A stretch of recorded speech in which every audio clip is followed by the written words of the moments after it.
Okay, so I'm going to be doing basically a full week back test, but specifically I want to look at Friday because Friday had just an amazing Phoenix model in high resistant liquidity, and I think there's so much value in studying Friday specifically for that reason. So I'm going to go ahead and just honestly just be really looking at Friday. Because I want to make a market recap about this because I think this is very important. So, first thing I want to say, so we'll make a folder. Um, Once again, when I make a folder on the weekend, I usually do for Saturday. So we'll make a folder for Saturday, 8/15, Saturday. And then we'll also make a folder for Friday, 8/14/26, Friday. Made those two folders. Okay. So first thing, we have basically an outside bar that outside bars a prior outside bar, right? So I like to call these inversion outside bars, and they're very strong.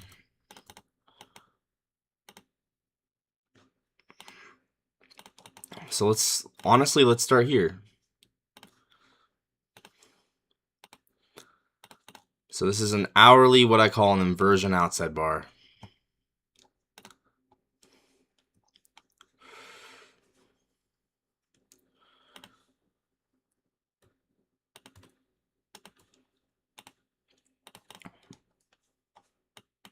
Or if it's a cantina, then I'll call it an inversion cantina.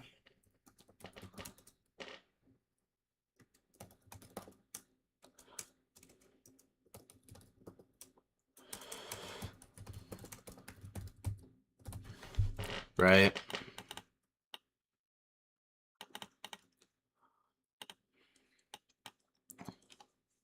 That's pretty sweet.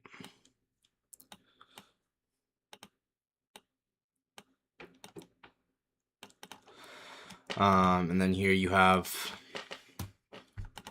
just the, what's it called?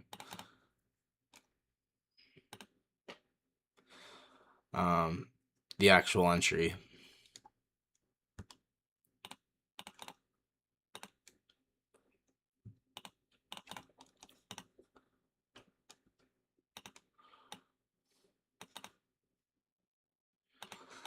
So let's kind of start here. How far down did we go? If you project it out like that, we go 4 projections.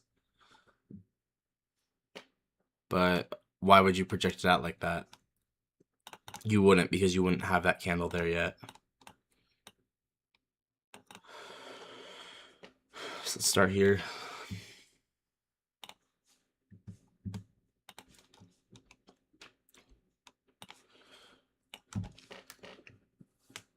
I try to get 2 hours of full week back testing on the weekend, so at least 2 hours.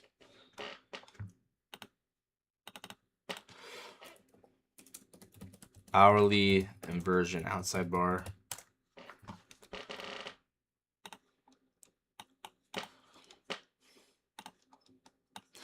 And then I really want to look at this Phoenix model, and then also just the sell model in general, because it's so fascinating. You can kind of grab like the implied imbalance. I do this as a 1 hour implied gap. And it might not be obvious to you, but like just kind of merge all these candles together. Like if I were to merge all these candles together, this is where the fair value gap would be. So that's how I do implied gaps. You could even go like this.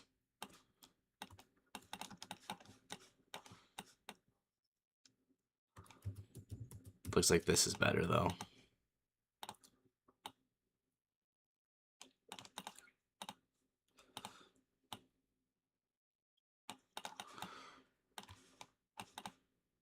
Oh, actually, we don't hit that. There might be a gap here.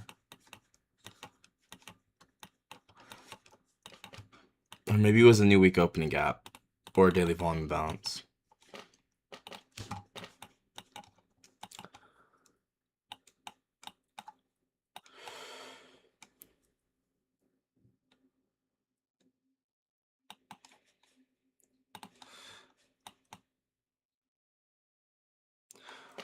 I think there it is, 4-hour gap right here.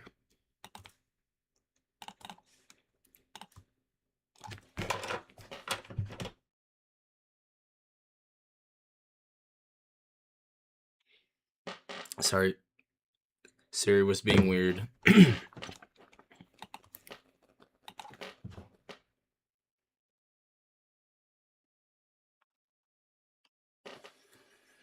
Here, I'm gonna turn off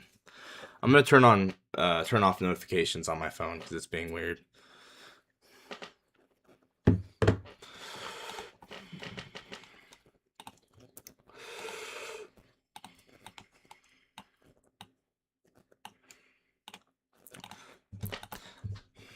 I do want to finish my videos for this week.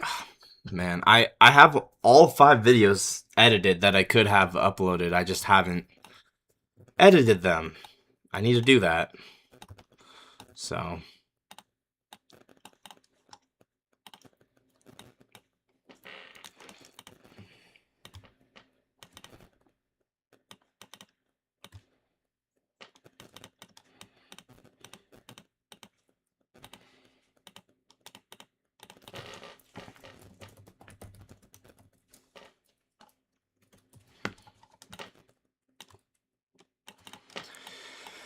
okay.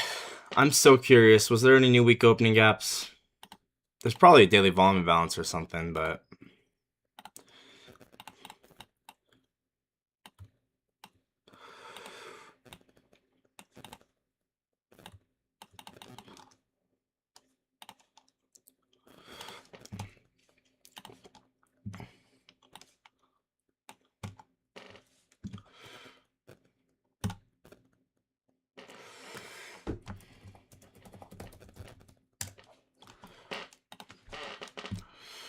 okay.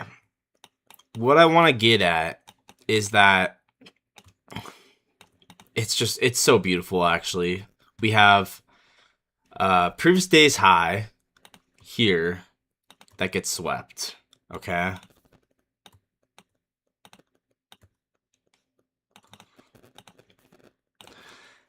And then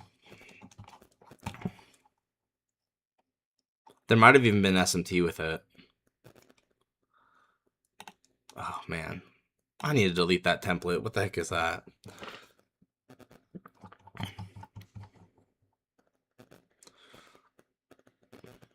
You would think I'd have all these deleted, but I don't.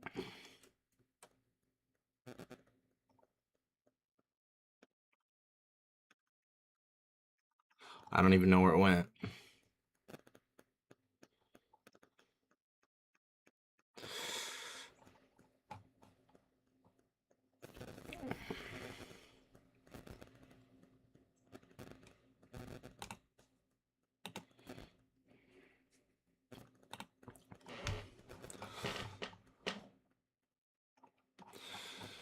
Should be previous day high sweep, right?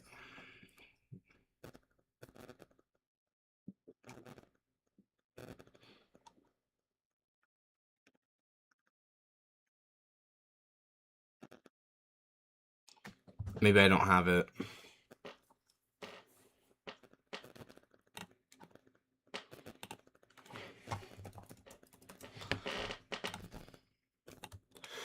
So you have a previous day high getting swept.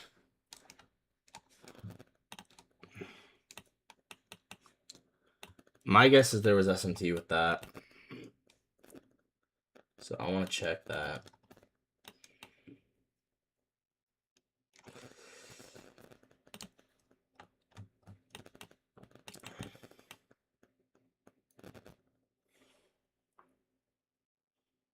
Yeah, I think there was.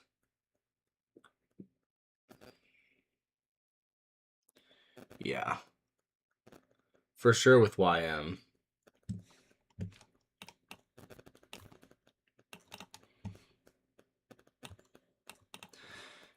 And then you have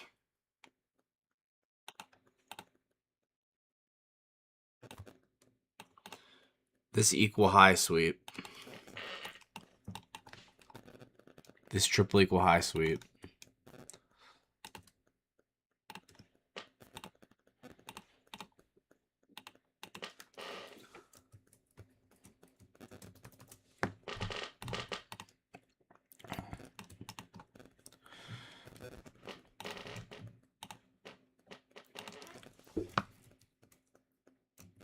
Should I do T dash equal highs?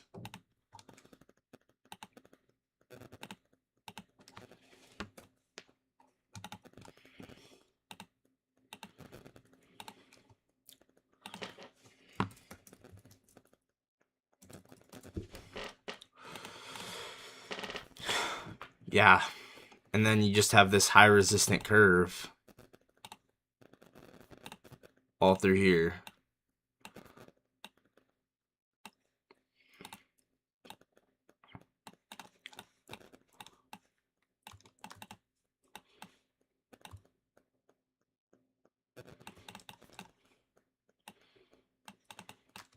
Man, isn't that Phoenix model just incredible?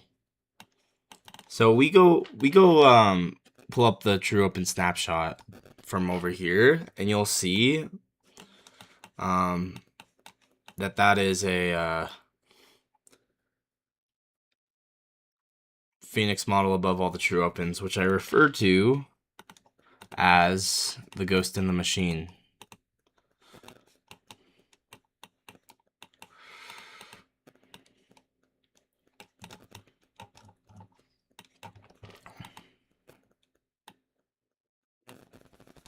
Okay, you see what I'm saying?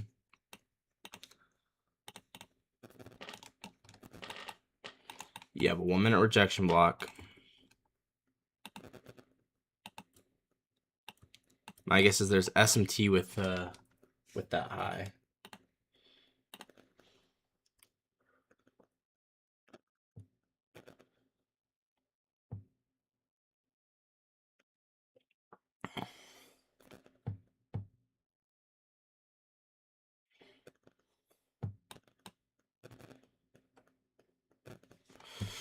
Yeah, so you have a 90-minute SMT.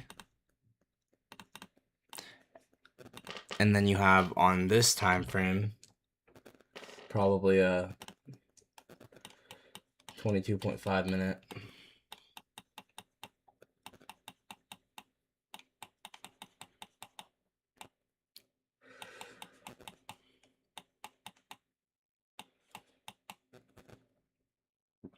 Oh yeah. Clear as day.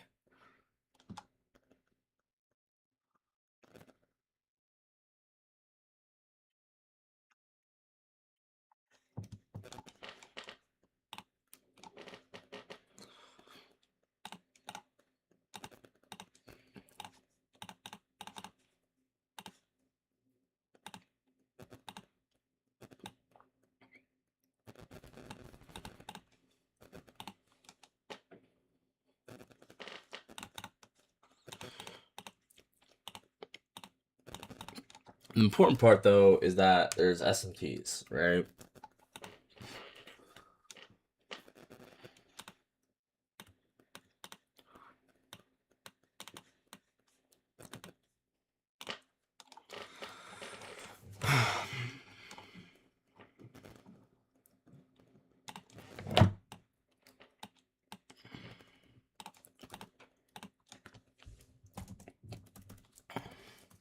But do you see how in high resistant conditions, especially when the market looks like this, it's like you can kind of just get the vibes that Phoenix model is going to work, especially above all the True Opens.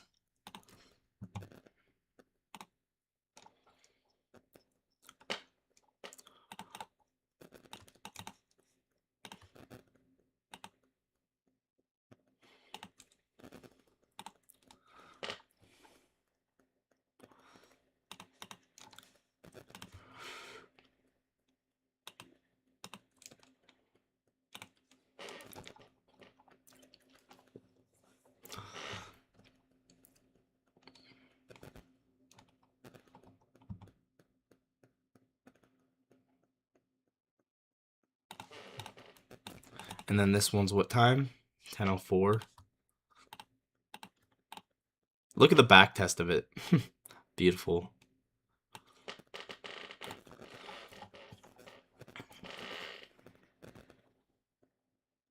Oh, I don't think I have it. Wait, do I? No, I do. Okay.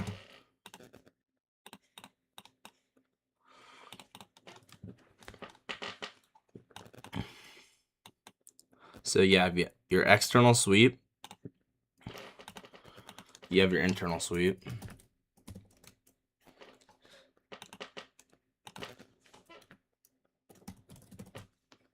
And then high resistant curve, Phoenix model right there.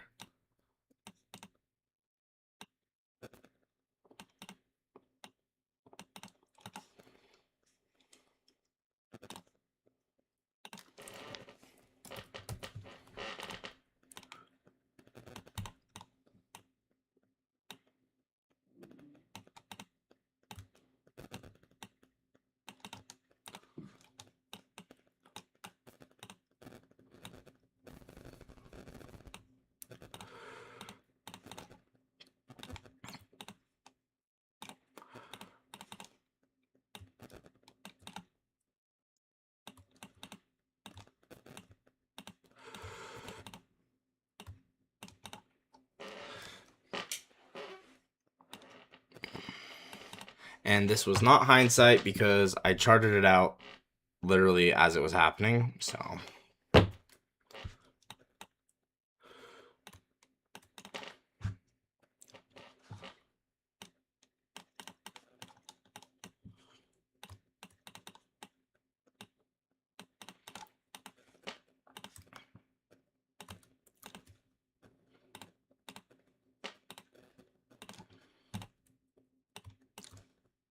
So this is Phoenix model, but more specifically, that's a specific kind of Phoenix where it's above all the true opens.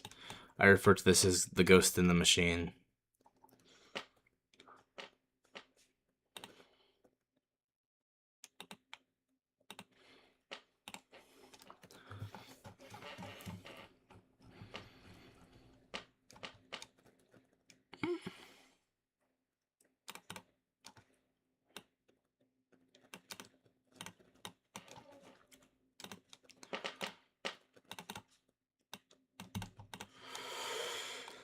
Okay, screenshotting that.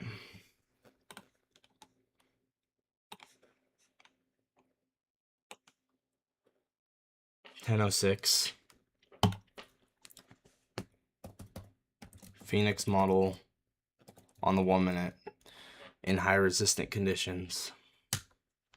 And then you have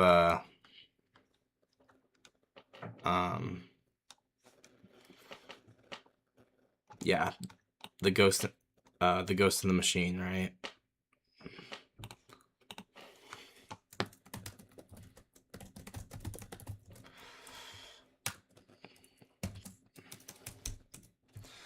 Because once again, Phoenix above true all true opens.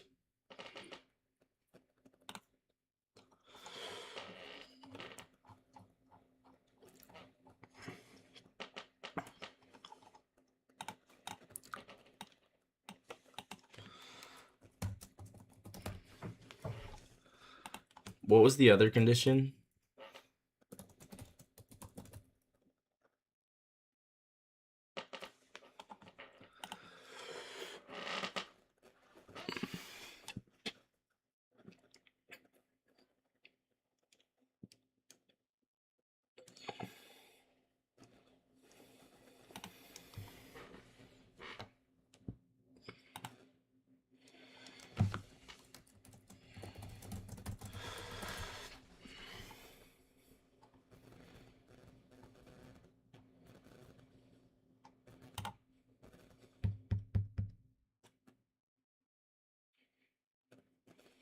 Okay, I'll be right back.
Yeah, I'll figure out what was the other condition. I can't remember.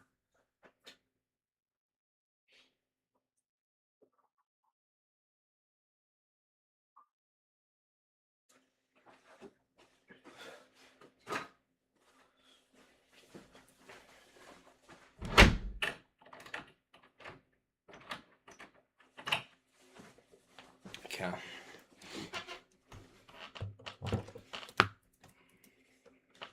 Yeah, there was something else to it. I can't remember. Let me see if I can find the screenshot.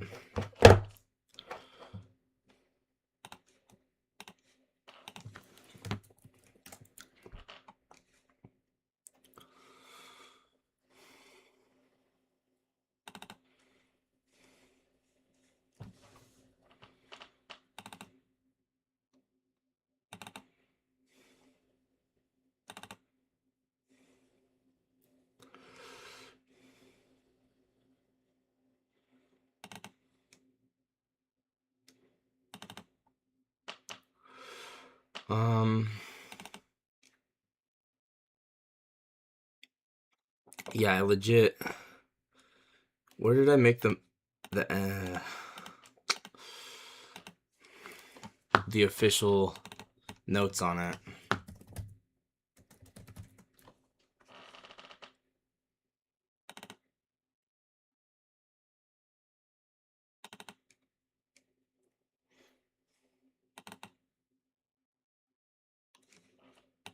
Oh, did I just call it the ghost model?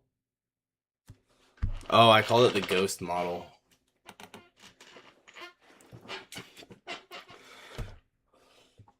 Right, okay, here it is. Okay. This is the ghost model.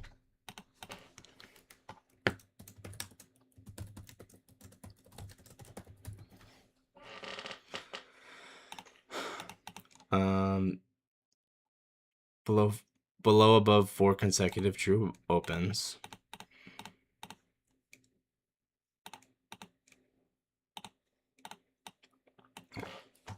Above 4 consecutive true opens.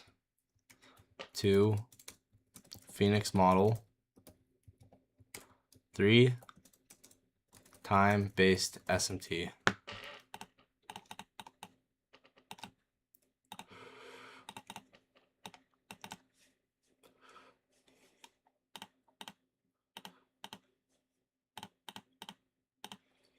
So this is technically my ghost model. And not to mention, we're in upper quartile or upper octile premium if I had to guess. Yeah. Right? You see that? That's really kind of pretty, honestly.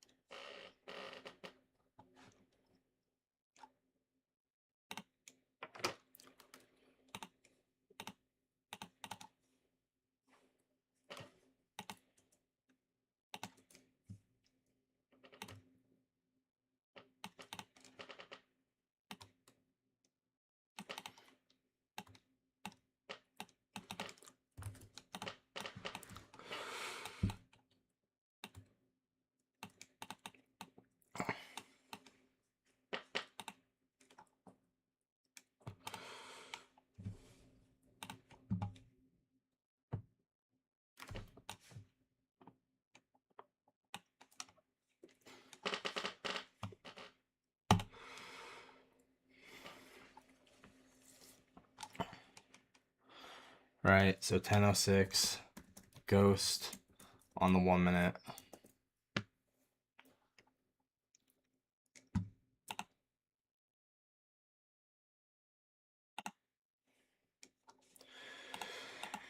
And then, yeah, you can just go like this.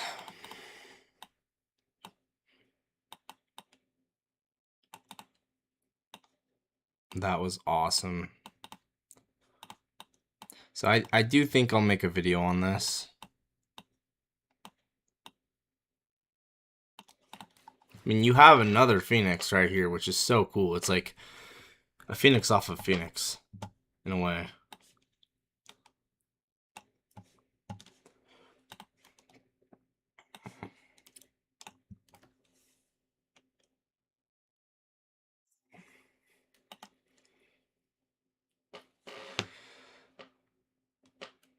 10:06 ghost 1 minute number 2. I want to see if there was an absorption there.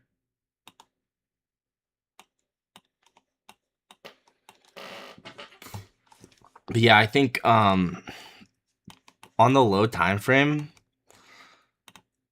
wasn't it?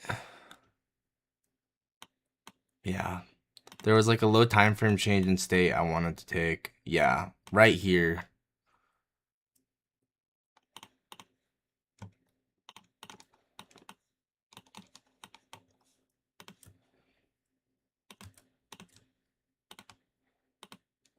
There's no drawdown on that.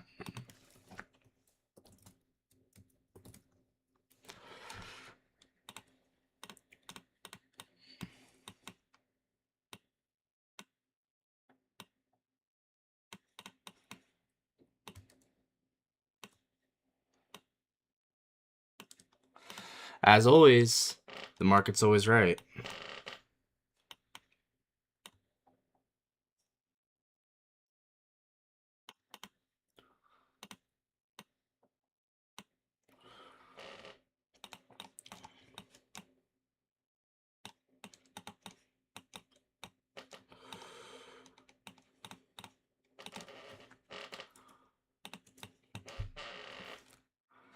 And then you can project out. I'd go like this. Maybe like here to here.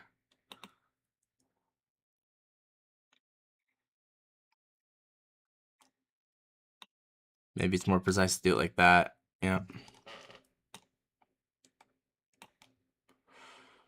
Anyway, you could also go like that.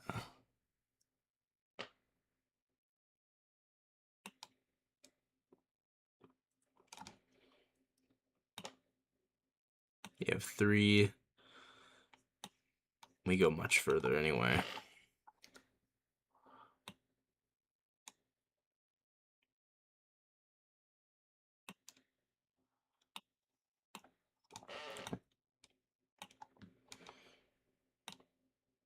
It's the power of a trader who's like really skilled, is like they get in a trade like this and it's like they know it's gonna have 0 drawdown, and then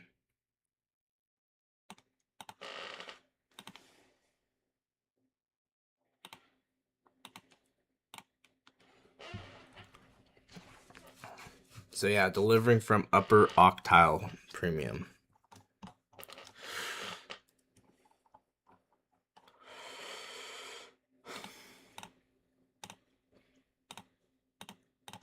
Once again, I have not really made a video on that yet. It's okay.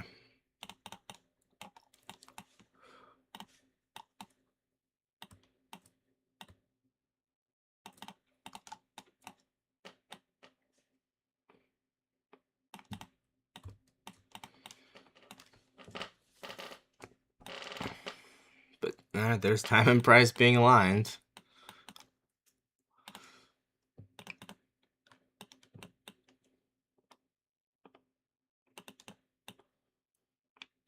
It's just, I mean, people who think trading is not a skill, I mean, come on. It does, it's hard, but when you align things correctly, you will get trades like that. I mean, I've done it many times. Does that mean I'm perfect? No. But to say it's not a skill is just insane. Insane. That's why I'm never giving up with trading, you know?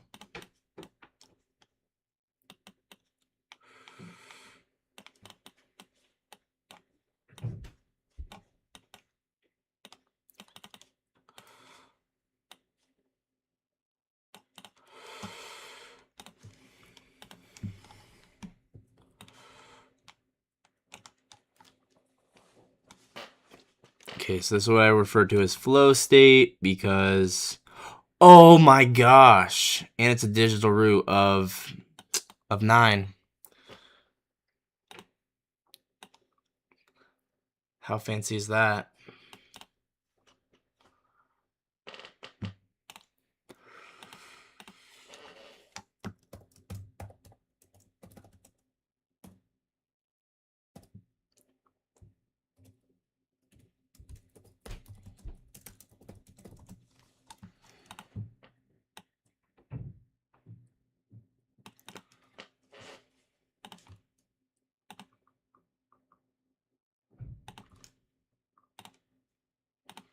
And it can be, with the digital root thing, it can be either the time after the closure or the time the candle is closing. It can be either one.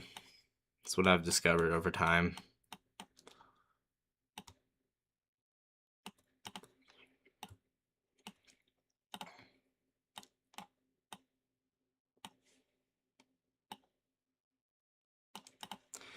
Hey, what up, Morgan? Bro, I've been seeing all your comments on my videos. Dude, I really appreciate it. I've been meaning to reply to comments. I've been so busy. I should probably put reply to comments in my to-do list every day. I just forget. But my weekend's good. My weekend's good. I'm looking at how this Phoenix that I talked about live, actually, I called this live on my live stream, how you get a change in state off of it here. This is a nice flow state entry. Now it's very difficult entry, but I just like observing. I like learning from the market. I like observing. But yeah, my weekend's good. My weekend is very good. So, and you'll know as well, this is what UOCTP means, is it's the upper octile of this range. So we have lower, median, 1, 2, 3, 4. So this is the upper quartile. And then here's the upper octile. And then you can see we efficiently deliver back to it. Bang. It's like every little thing is a little piece of a puzzle. They all add together. And then you don't see it unless someone points it out to you. And then you're like, oh, well, dang. I guess trading is possible. It's really hard.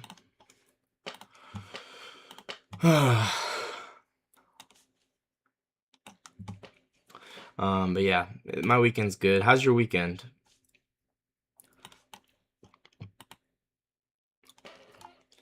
Ten 10:08:30. Once again, with the digital root, I can use the prior candle or the candle of the next candle. I can do either. Flow state off a rejection block, 1 minute rejection block, 30-second change in state.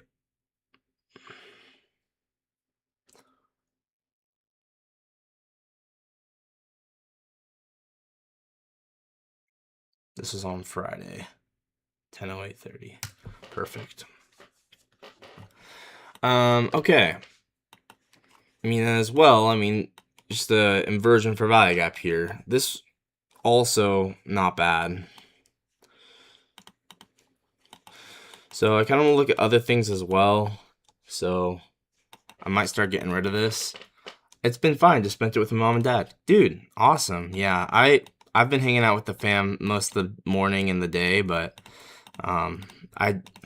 actually my sister got married yesterday, so we've been going all week or all weekend, and then I've been working all week. So this is the first time that I've really been able to have some time for myself with my own work. So I'm just trying to get my own stuff done finally. But I've been with my fam like all weekend, so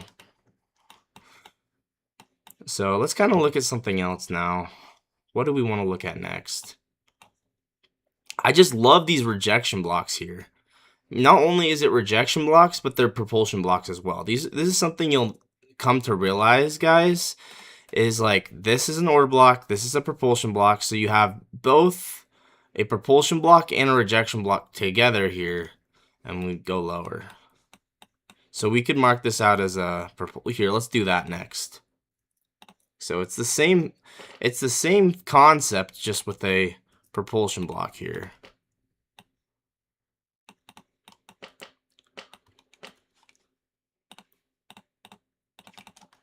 But in the moment, I recognized it as a Phoenix model. So you have the highest up close candle. This is your order block. And then you have another candle off of it. There's your propulsion block within high resistant liquidity. Like this is just the nature of propulsion blocks, right? They form within these high resistant conditions. It's like, you know how like certain rocks can only form in certain biomes, or certain plants can only form in certain biomes? Like a good propulsion block trade is only going to form when you have a high resistant trend line. It's just like the way that they form. It's literally like a biome in Minecraft, but for trading. But yeah, like this is gonna be when it's high resistant, meaning every time we push against the curve, we're rejecting it.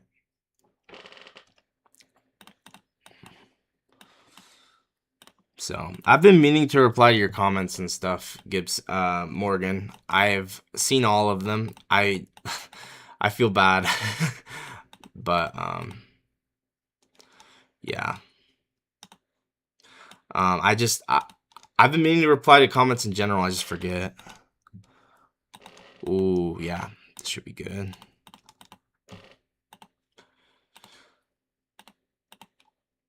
So let's just use this.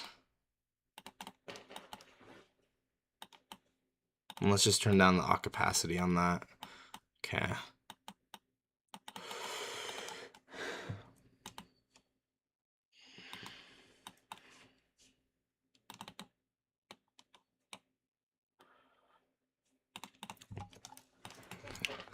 And then you can mark out.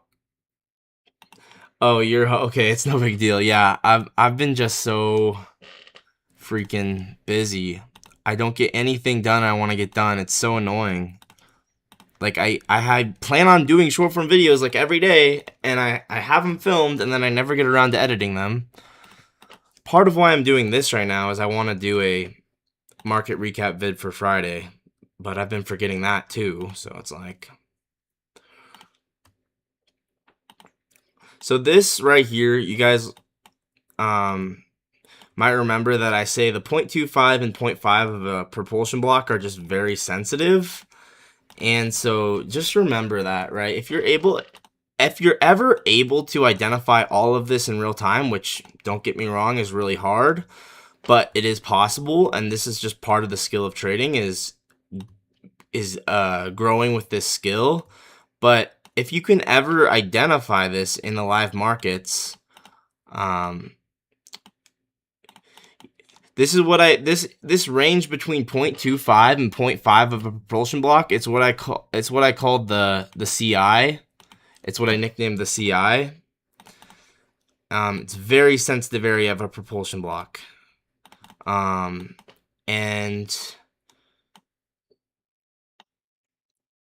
yeah, just remember that.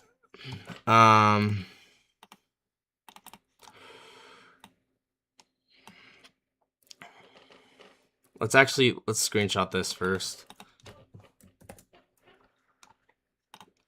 So I might actually switch the definition of CI to be the in between the 0.5 and the 0.25 of propulsion block.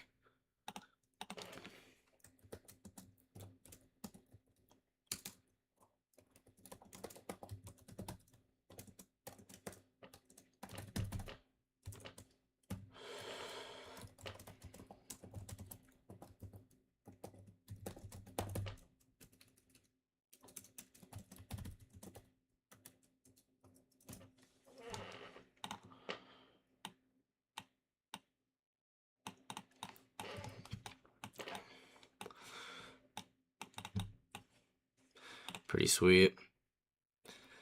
Once again, you guys can make your own PD arrays as well. Just start to observe stuff in the market, and you'll discover some crazy stuff. As well, it's an efficient backfill of that implied gap.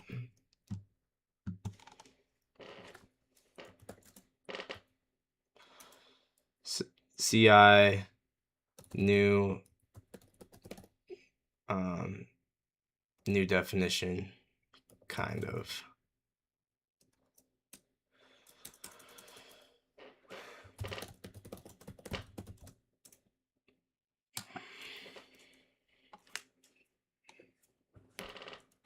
I'm just gonna do this.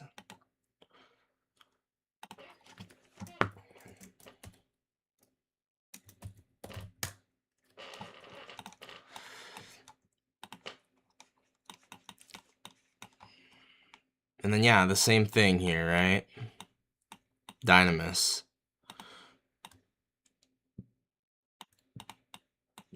Could you imagine I had this on my chart as the market was doing this? That'd be crazy. One day.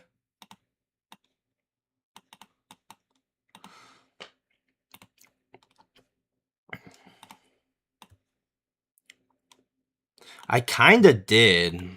Just wasn't able to be this precise.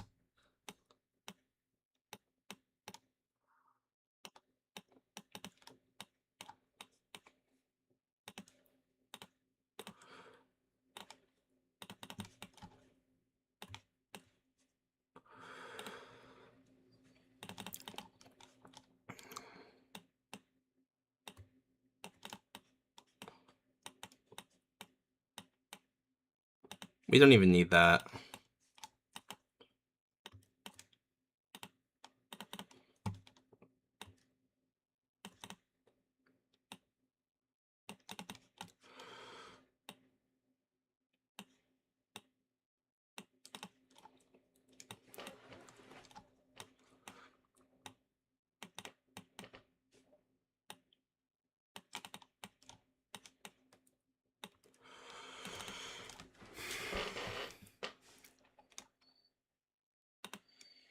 And then, yeah, I mean, right when we get this candle, it's pretty clear we go lower.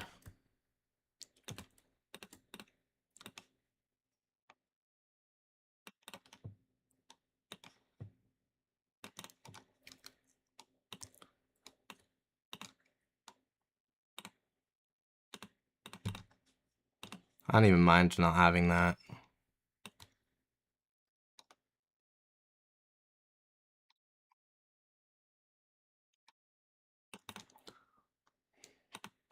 Or I could put it on the left side.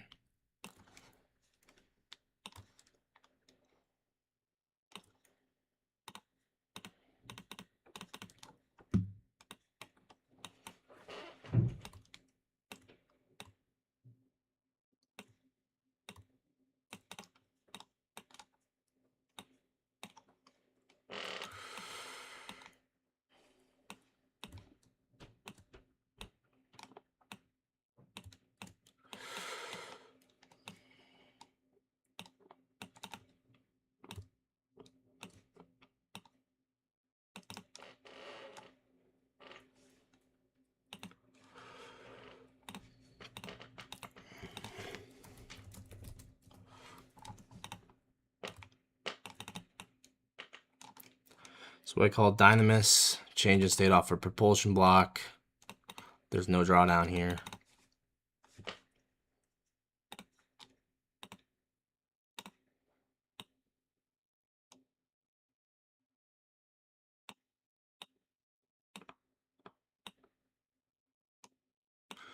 Yeah, there you got 4, there you got 8.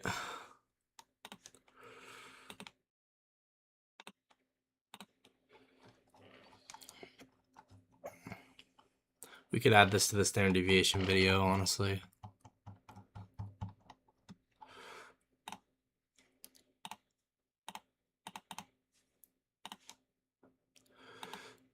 Whoops.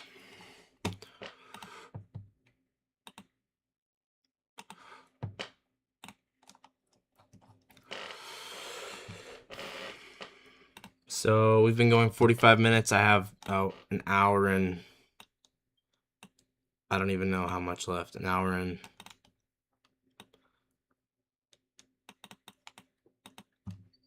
however many minutes. I can't remember.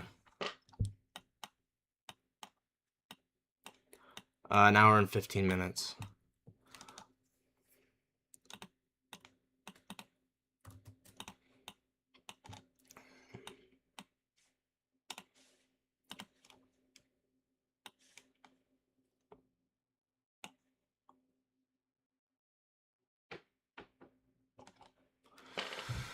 $10:08:15.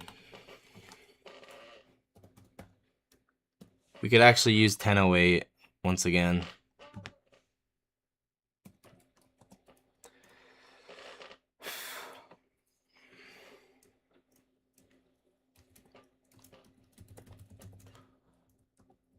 One minute aligned with the 15-second. Live. No. Digital root of 9. I'm going to add this to the standard deviations video.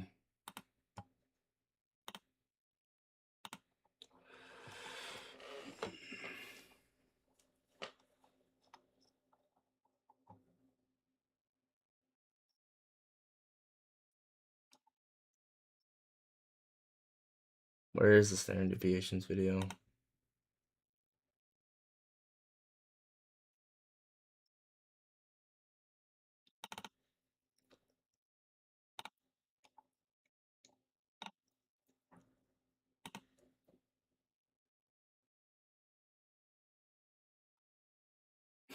Oh, there it is.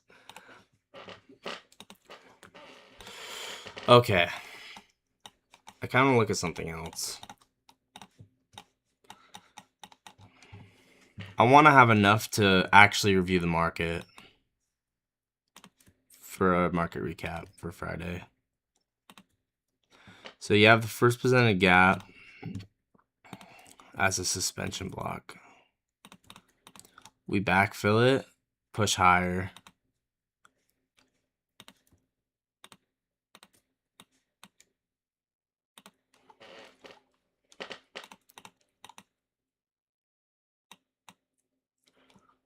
Yeah, efficient rejection off of the high of it. You see how there's first strike up, first strike down? We'll jump to the low time frame, I'll show you.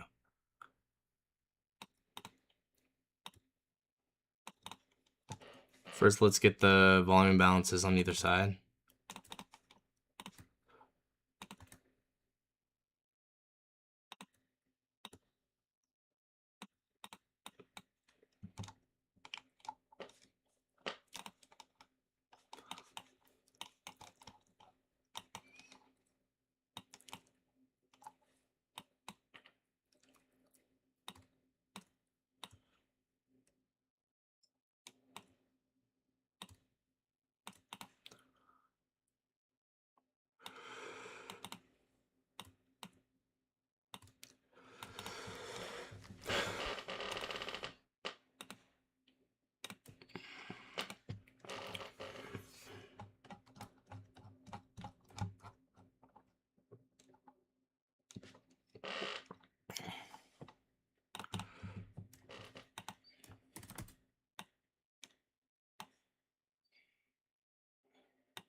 Okay, so here's your, we could go the 5 second, it'll be more clear. But here's your first strike to the upside after the backfill.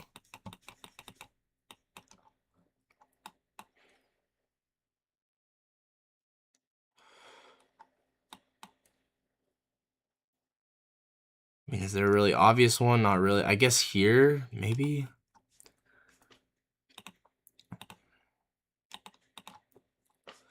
Yeah, so mark out the quadrants.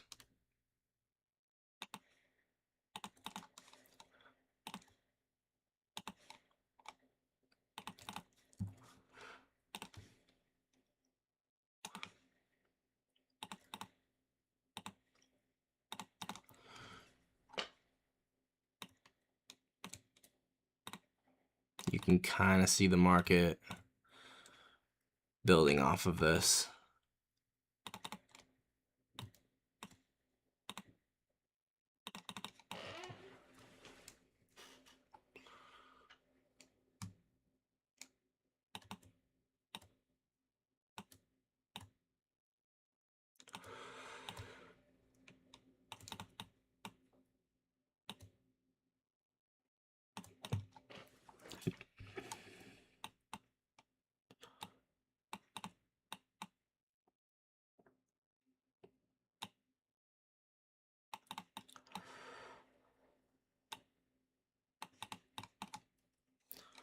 Then you have this low resistant curve, but you kind of have an external gap there.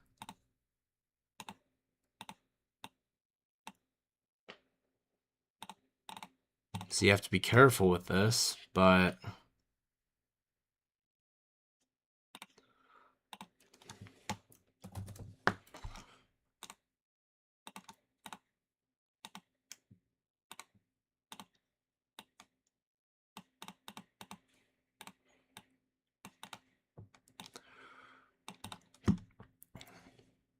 then this external gap, and that's the end. Bye-bye. We don't go up higher than that.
Yeah, you could even go off of this as a change in state. I like this though, kind of. Or even this, like any of these.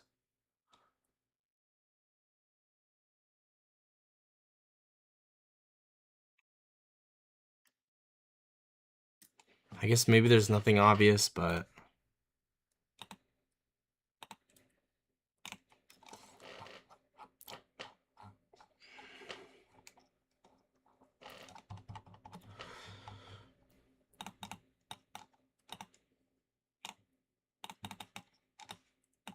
and then the same thing happens on the backfill. I like this. I think this makes it pretty clear that we're going to go higher. If we put stop there. Whoops.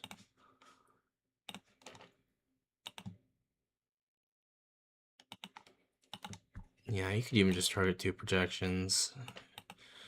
It ends up working out. It's kind of a weird first strike, but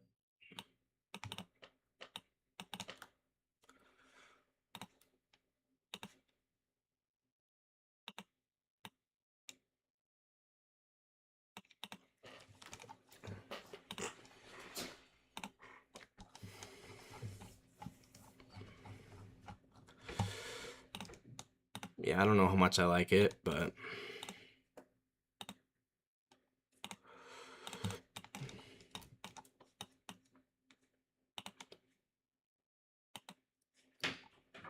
like I would not really realistically take it with the external gap, but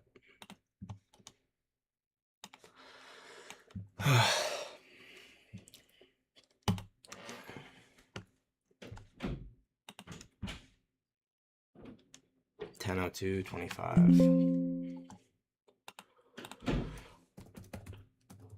First strike, 1 minute, 5 second.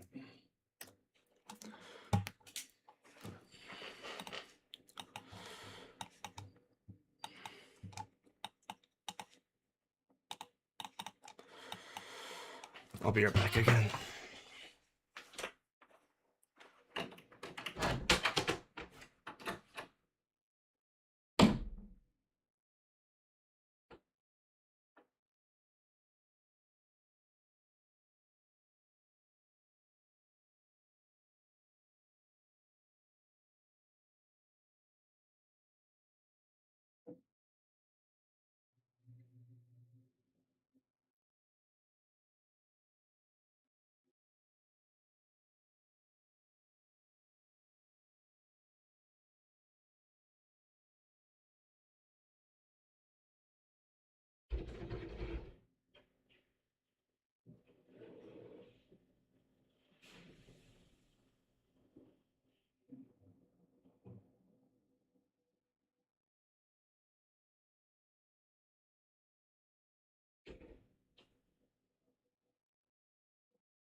And oh, I want to study SB Pro more.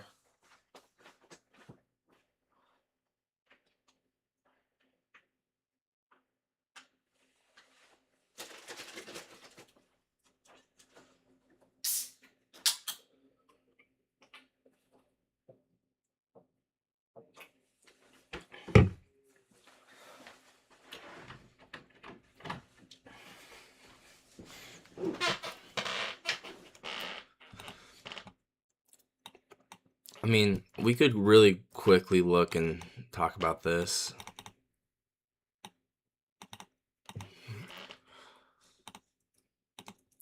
Because, like, I don't mind this. I'll show you.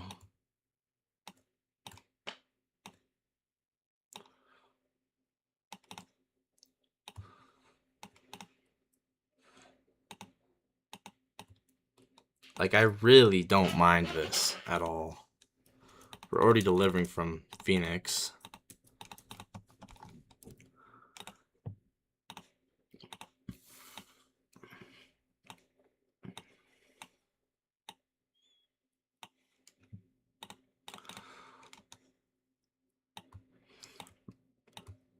And then just like change in state, flush.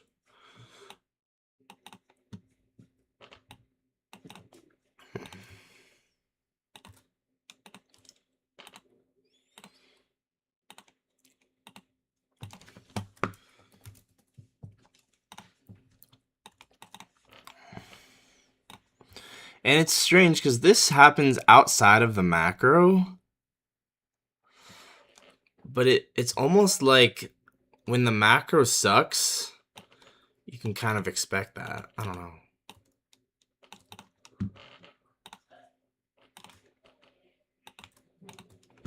And then this is kind of a 2022 gap as well, if you think about it. So we can talk about that.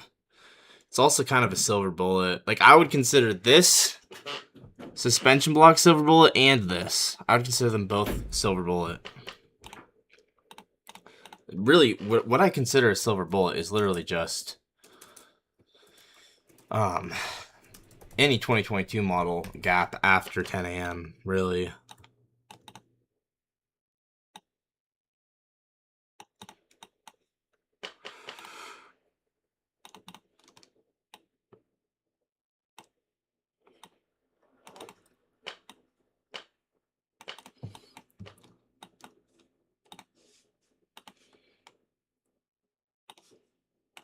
Wait.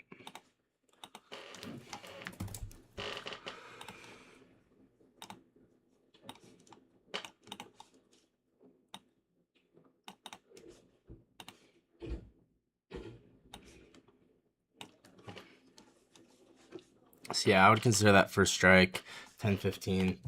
These 2022 models that form off of fair value gaps that are super fresh can be really nice. 10-15, 0-0.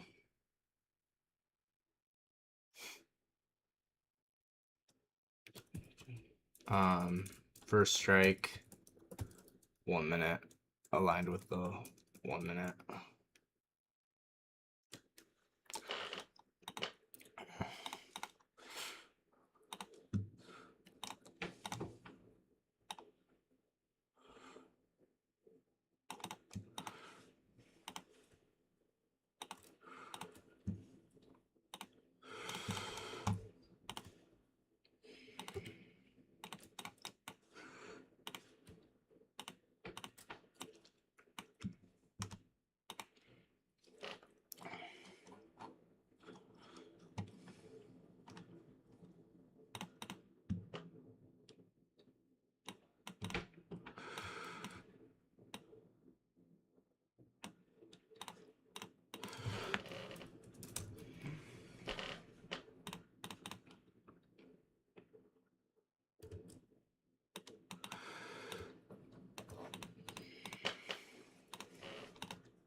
$10-16 silver bullet on the 1 minute.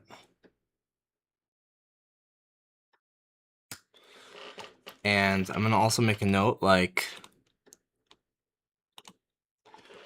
freshly formed 22 FPGs are very nice. That's all I'm gonna say.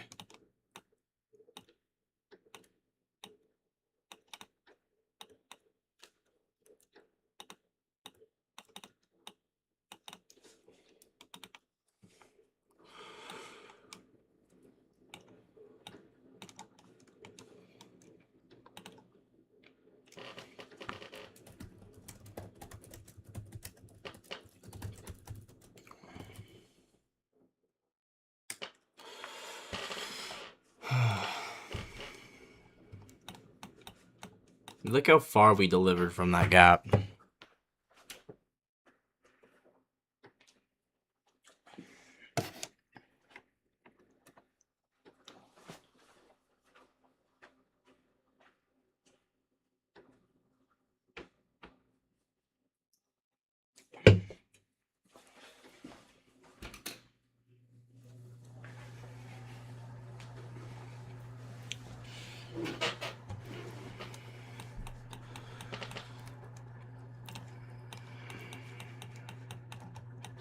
But yeah, I mean, everything about this Friday I really liked.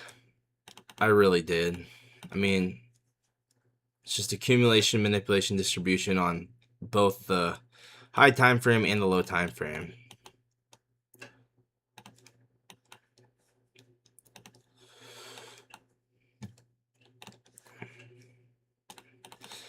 I have a new idea for a model,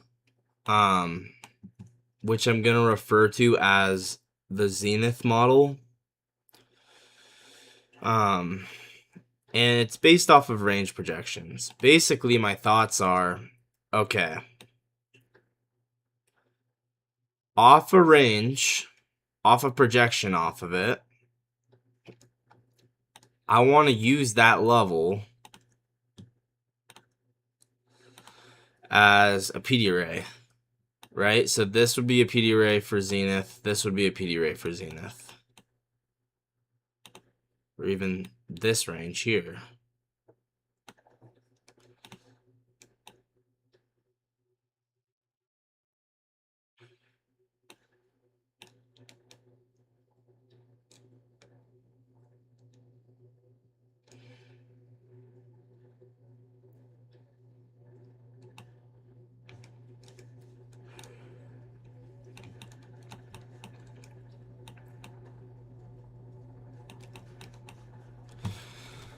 Okay, I want to find a good example of it because I know it happens. Like this range, this whole range. Or even this. Yeah, there you go.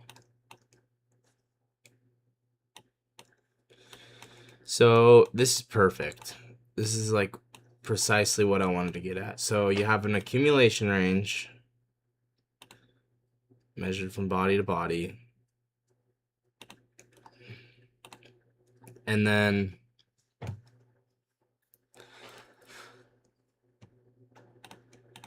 basically take range projections.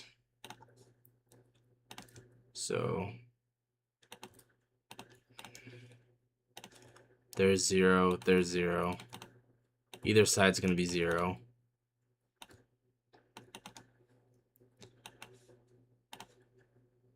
This is your like 2, right?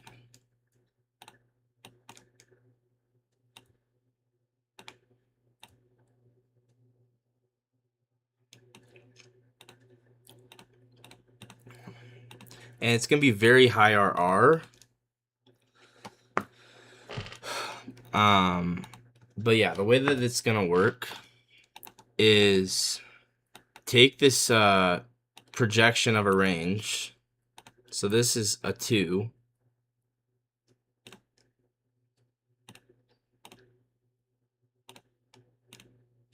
Right?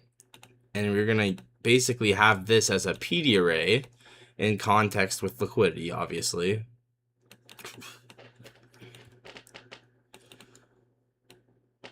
So this is a -2 projections of the accumulation.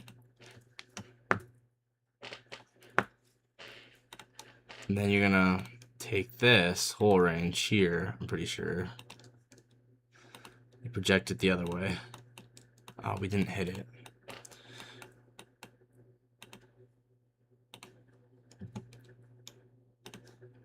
Anyway, this is, I'm gonna get better at it over time, but this is kind of the main idea.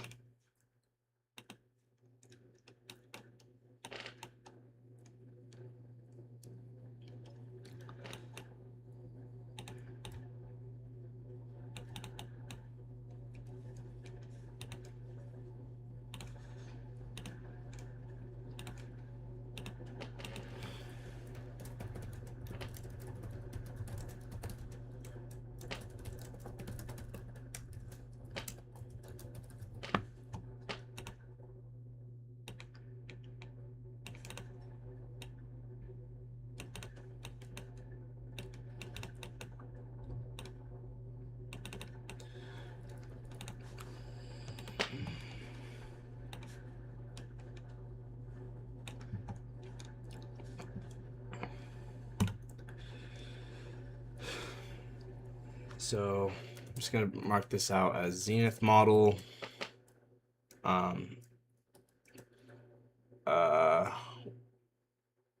Work in progress.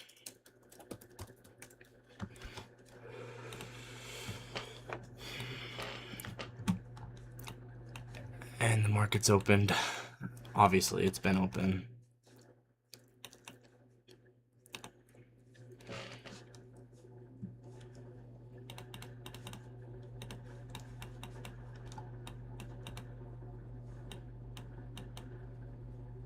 Market was so tricky. There were probably longs off of this 15-minute FEG.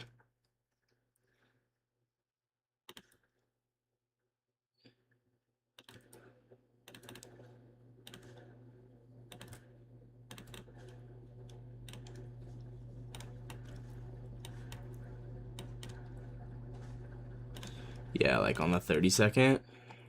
Certainly. Back up to the highs. Outside bar. Hey. Inversion for value gap. 2022 model.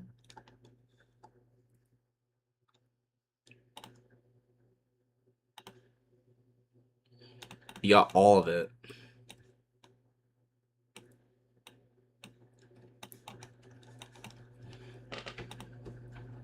Oh yeah, we're gonna look at SP Pro. Let's finish this. This is really nice, this inversion.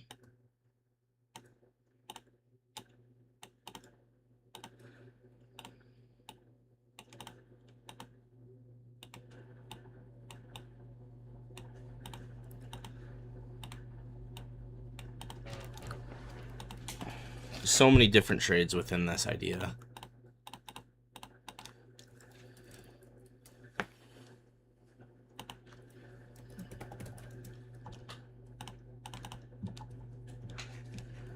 Outside bar inversion. So almost an IFGX is what I refer to that as.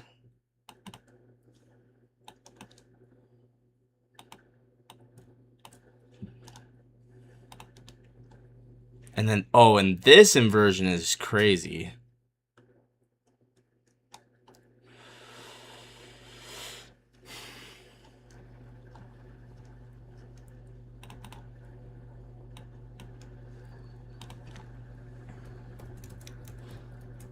It's a delayed IFGX because we got outside bar and then the next candle inverses.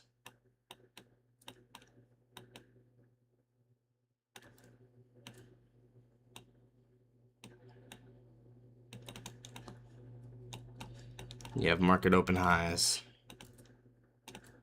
This is what I basically, it's what I refer to as dodgy one setup for life, basically.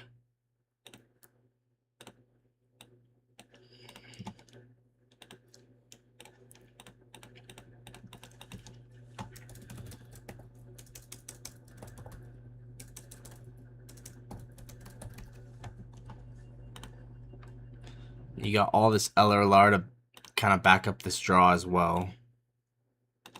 This X-ray LRLR.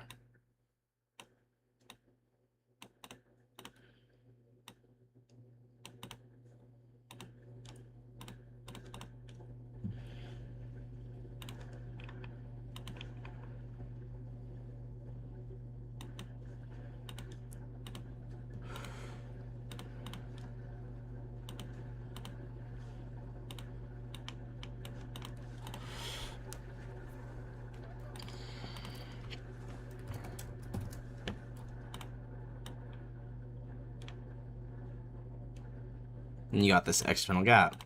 Makes perfect sense.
And you have an inversion delivering off of an inversion.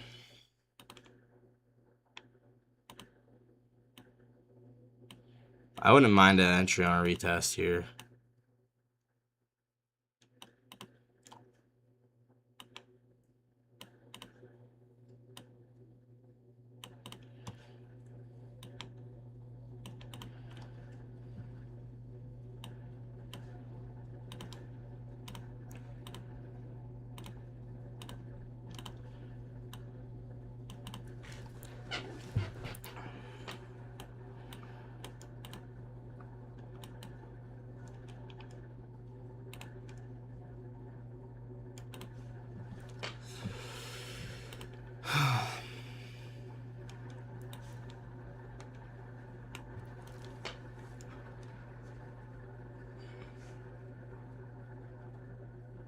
$9.39. Ooh, $9.39. Oh, that's not a digital root of 9. I thought it was. It's a digital root of 3.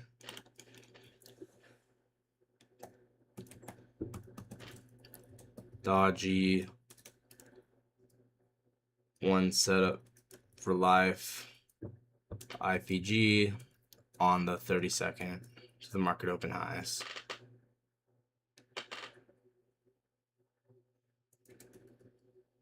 I might start doing like 2 dashes and then what it's 2. Yeah, I like that.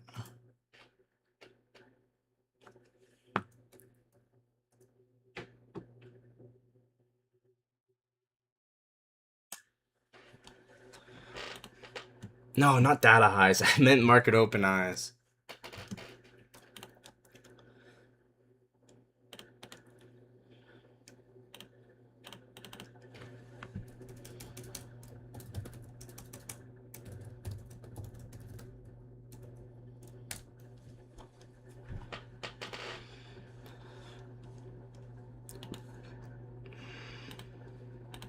I mean, I might need to do like a little arrow. I can't contain that. Can't contain that.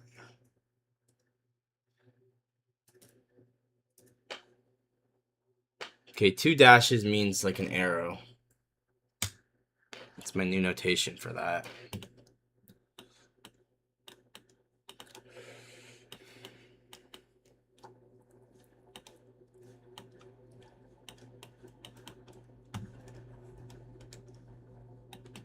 And then you have this, it's a 2022 model as well.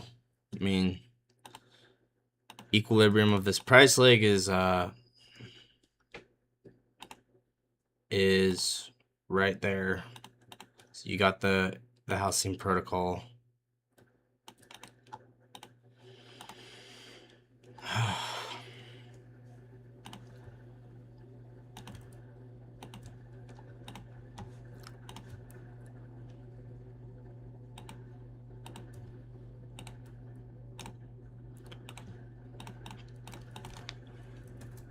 And I would love to see how the true opens were used here.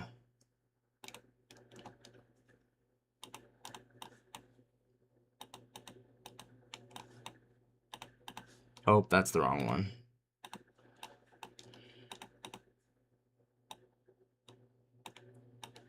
Perfect. Perfection. Right? Y'all see that, right?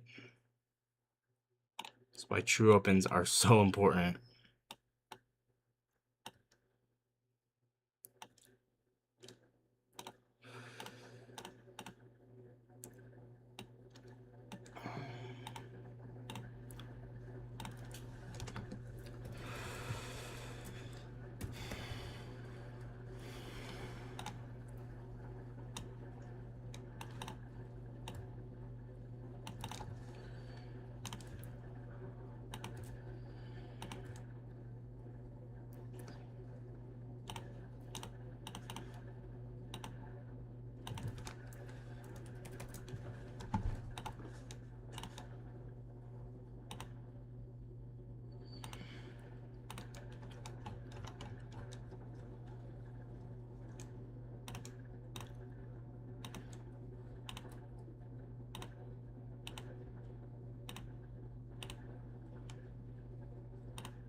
Is there a second version of the HP box?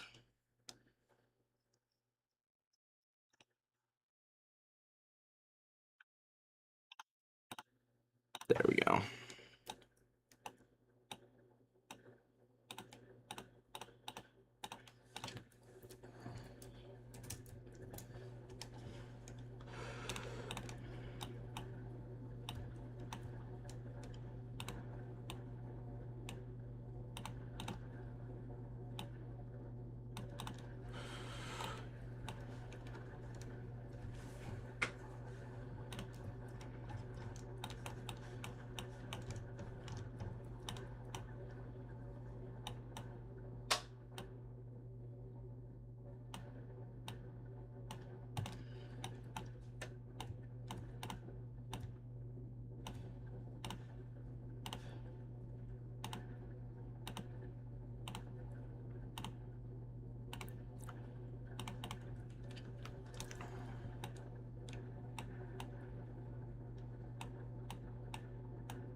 So I think the notation for Halcyon Protocol from now on is just going to be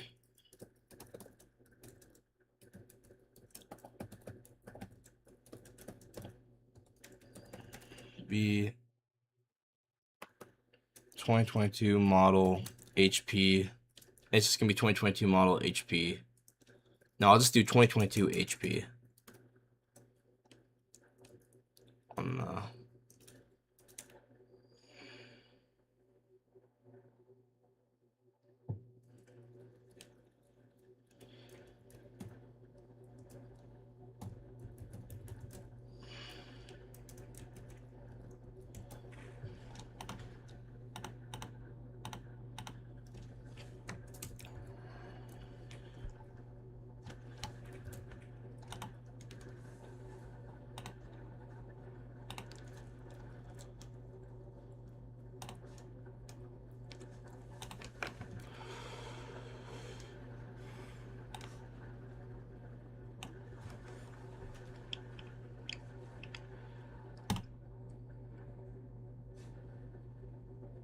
$941, 2022 model HP on the 32nd.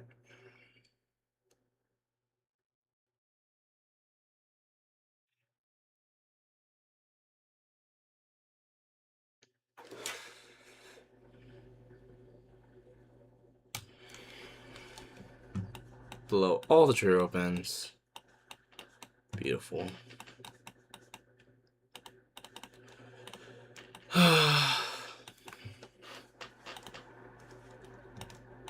We'll keep looking around in a second.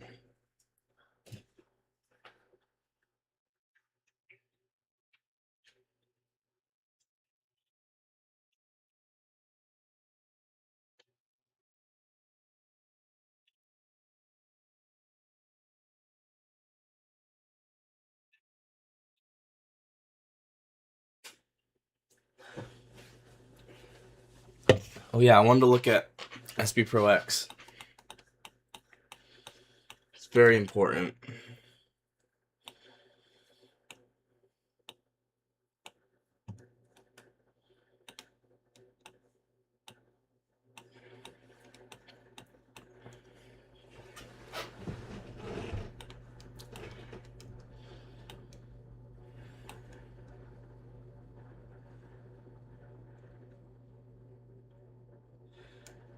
Huh.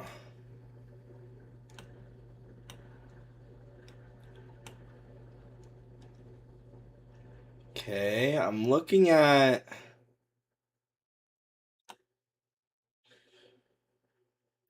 SB Pro.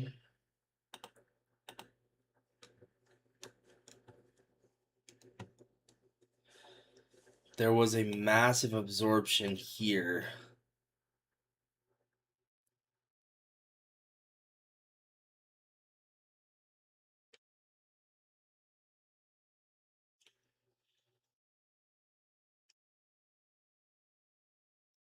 There was an aggression here. I remember I was gonna take something like that, I think that was the trade I was gonna take. I want to look at that.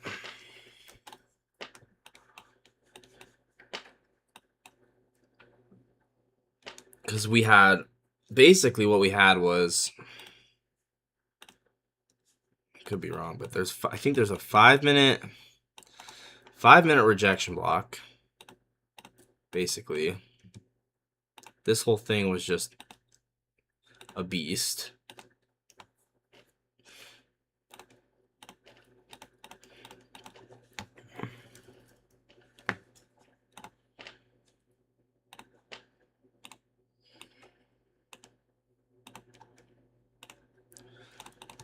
And then going in on the low time frame, right, this is the trade I wanted to take. So going in on the low time frame, we had external sweep of market open high, internal sweep of this. And then right as we got, I think it was a 5-second delivery off of this above all the true opens, I was like, oh yeah, we're in business. And I almost took it, but I missed it. But I needed to take it. So once again, external of this.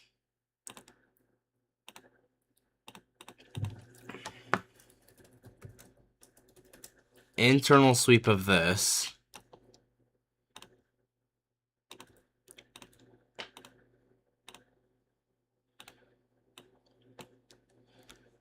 Using this 5-minute rejection block as our PD array.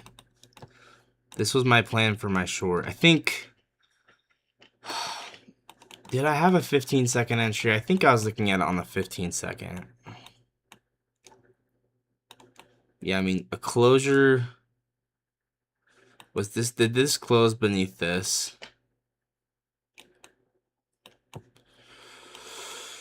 No.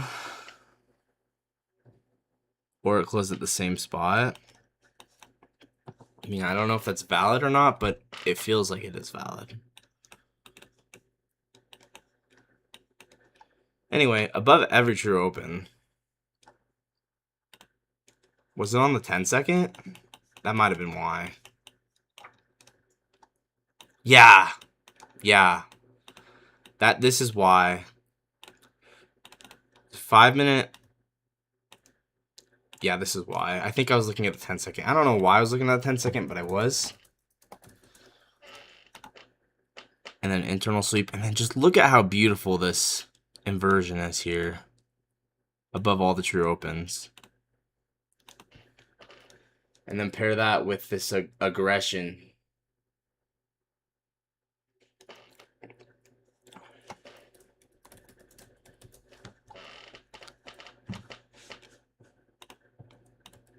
So I would definitely consider this to be more of a flow state.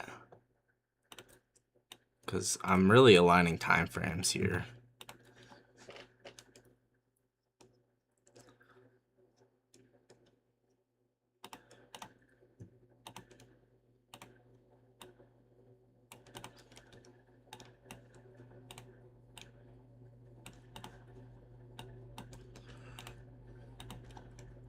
We might even be delivering from like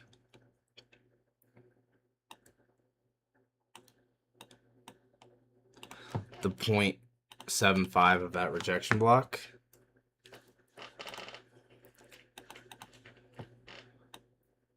I mean, when we get this closure, look, we're above every true open. Is that a coincidence? No. It is not.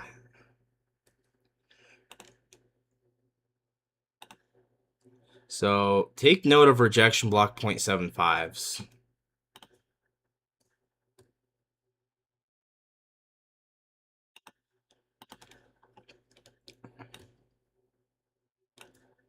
Because they're powerful.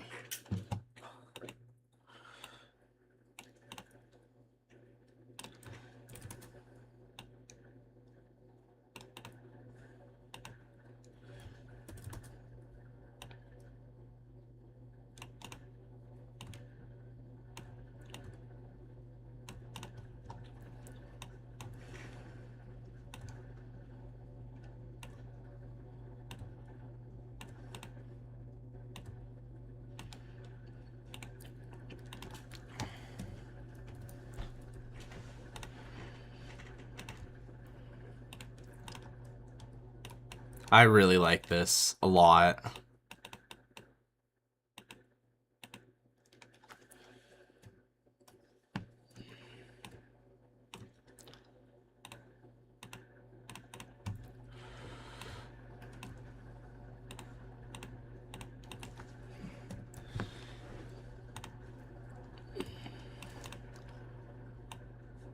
Let's even mark out all the true opens just because it's so cool. I mean, wow.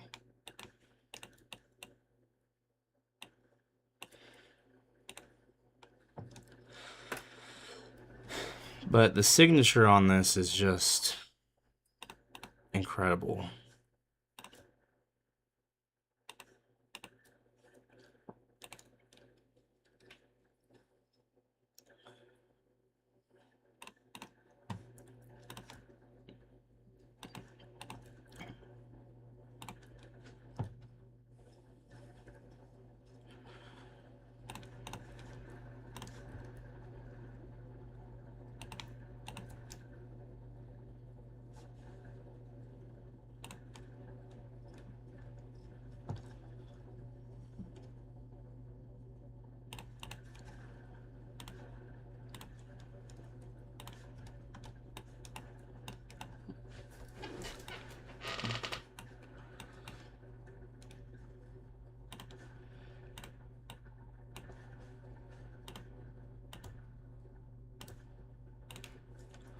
I almost just don't even need that, and I don't even need that. Can just decrease the opacity on that.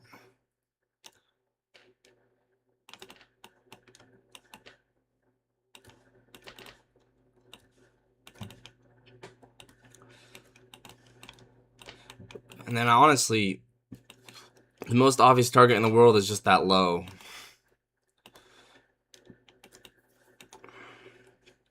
The low of this expansion leg.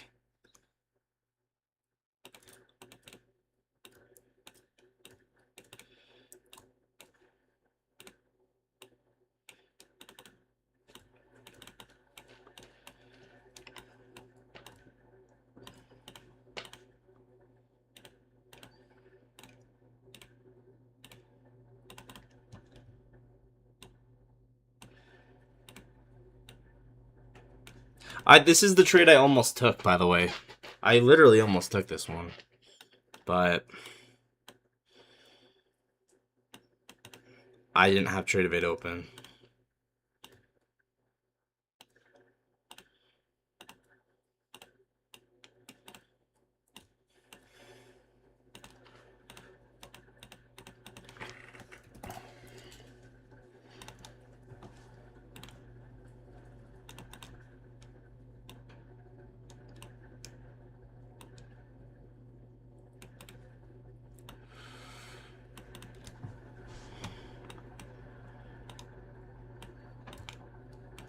I really like that.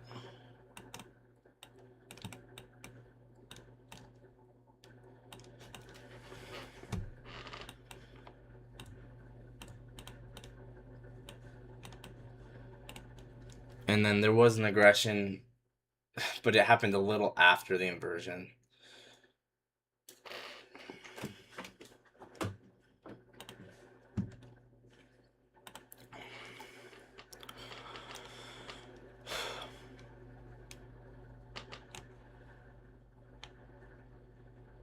$10.49.10 or $9.49.10.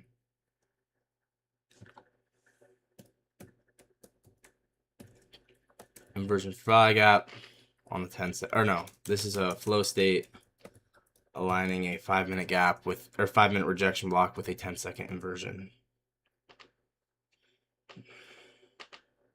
Okay, 25 minutes left.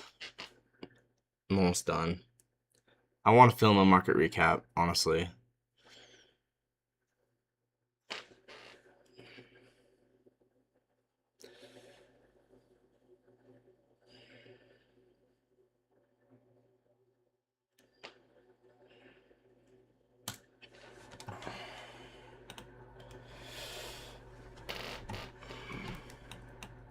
Okay, I might take another break.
Okay.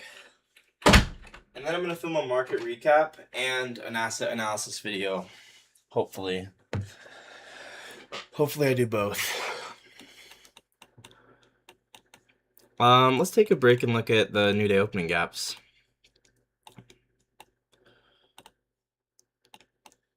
Huh. Yep, there you go, Cosmic Edge. 2 different times.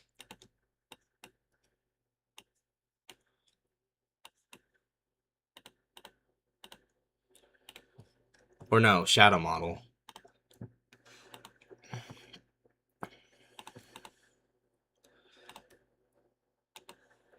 What makes this stronger than this?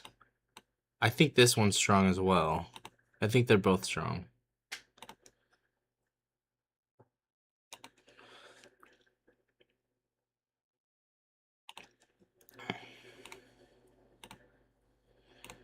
But this one seals the deal on the second closure.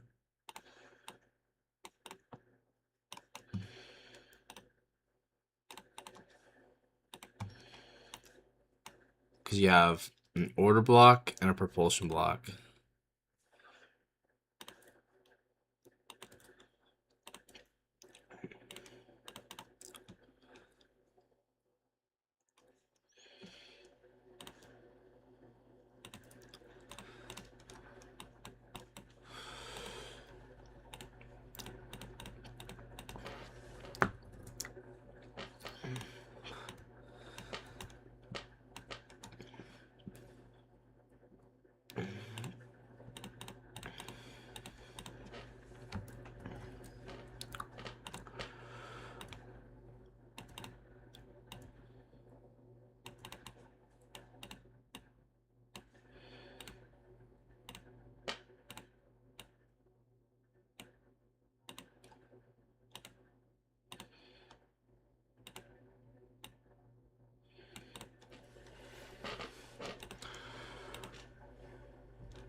Let's use my new day opening gap template.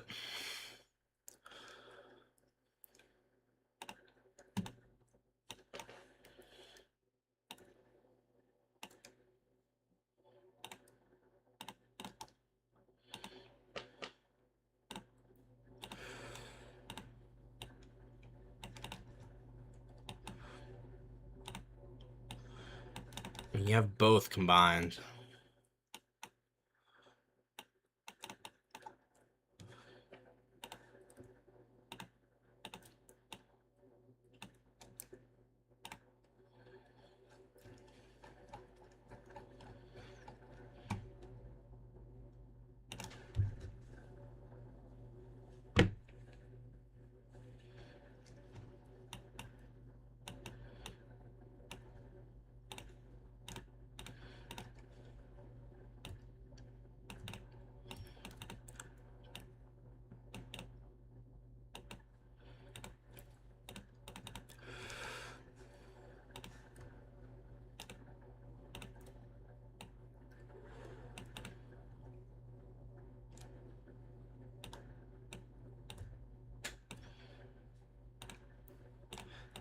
Once again, as always, the CI is of it as well.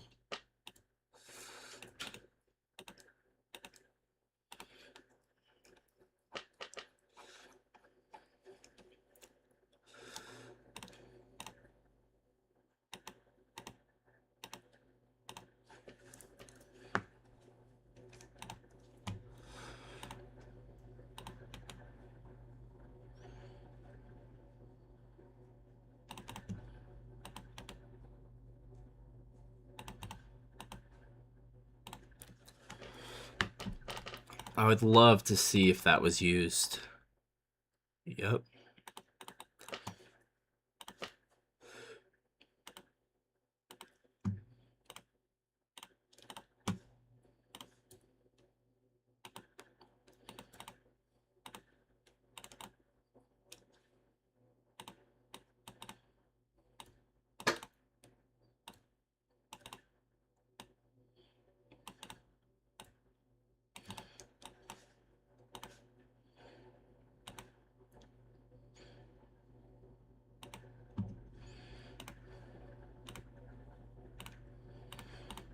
You could probably check true opens, and it probably delivers nicely from them.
So I mean, it's literally both. I mean, you have shadow model and you have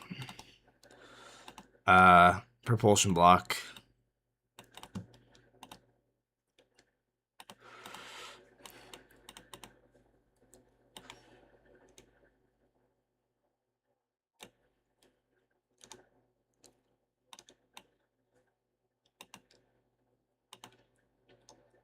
Interesting. We're below all the true opens, actually.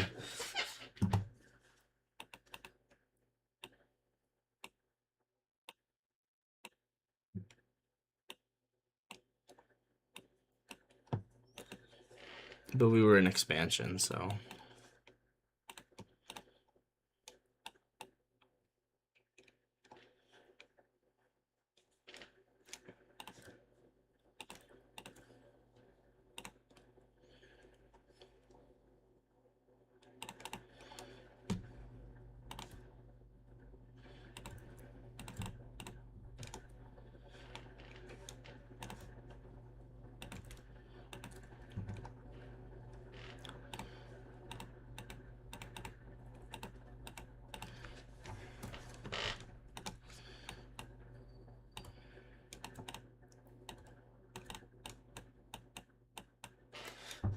I wonder if we had like an absorption there.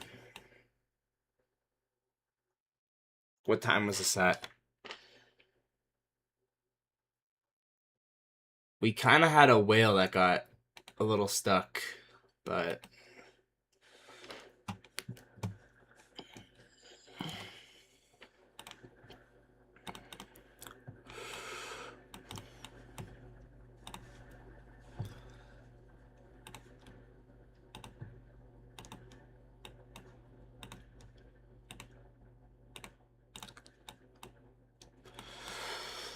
it's hard because there's not really safe trades. Like well, there are safe trades, but this one's not. This one's just an aggressive expansion trade. Oh, you know what though? That was on the 10-second.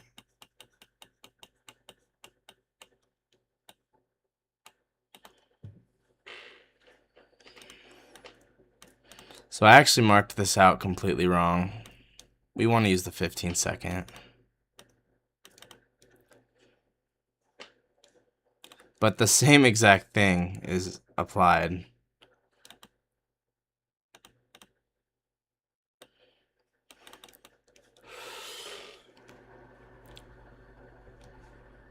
And we could go the 5-second now and then see if there's something better on the 5-second.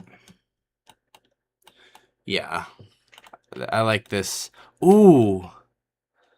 Whoa, look at that 5-second outside bar. Oh, that's awesome.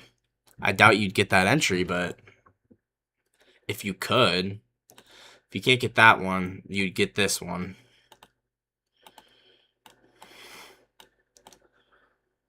We're going to mark out the cool version, though. Oh, man, that's awesome.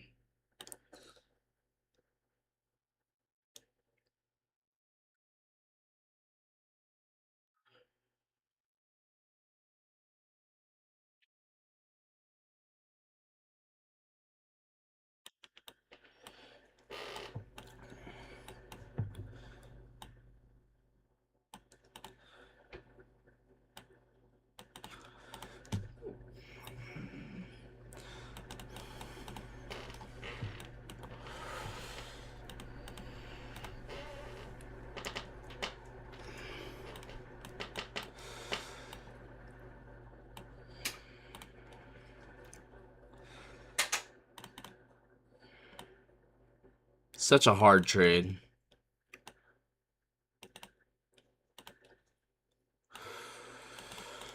That's why I need to get certain things automated.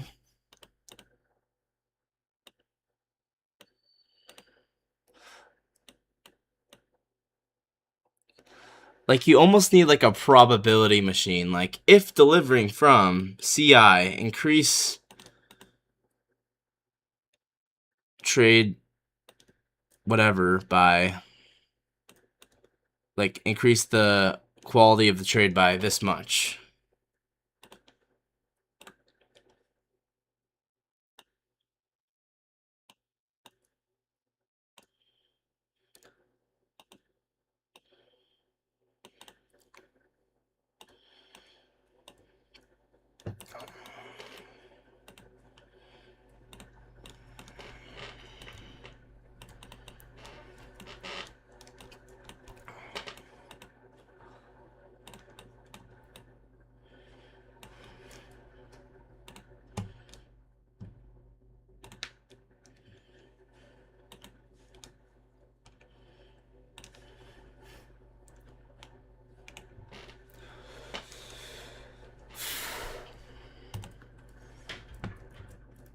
Shadow model and Dynamis. And delivery from CI. So 10-17-45.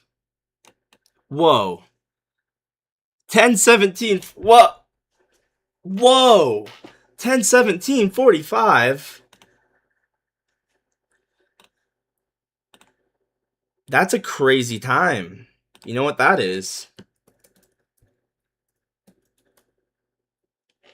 That's like a crazy digital route.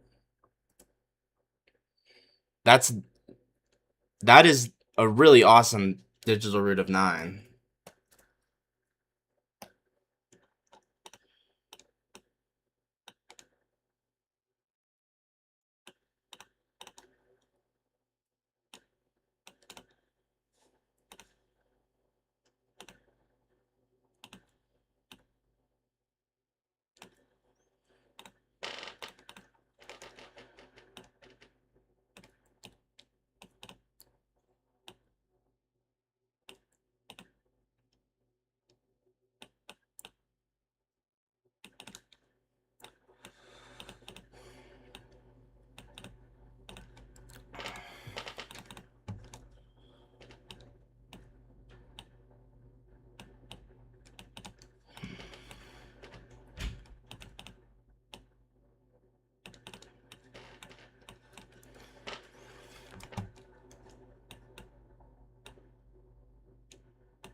Just got to get AI to code this kind of thing for me.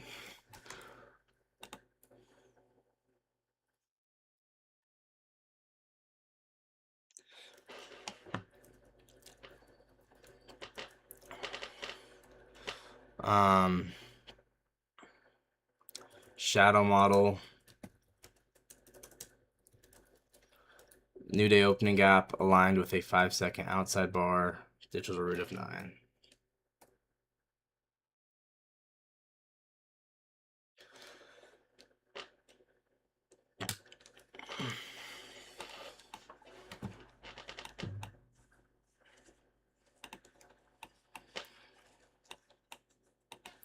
Is there any interesting things over here? I want to see if there's like absorption. Yeah, like at market open, for instance, there's quite a bit of absorption, and you definitely could have used that to your advantage.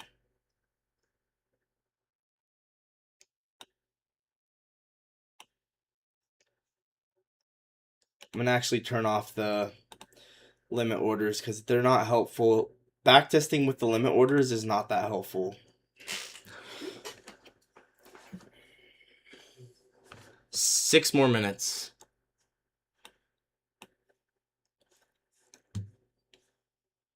Then I'm gonna do a market recap. Then I'm gonna backtest. Looks like we had a Venom model.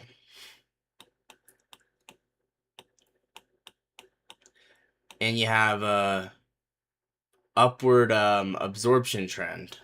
Absorption divergence, actually. So check this out. This is something I think FA talked about.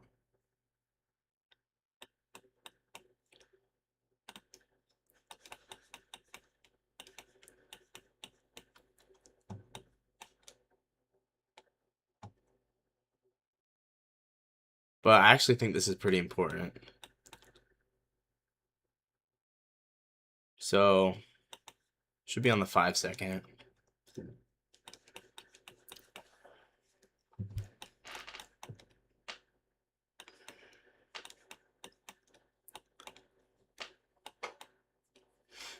Yeah. So you have a whale market buy that got absorbed.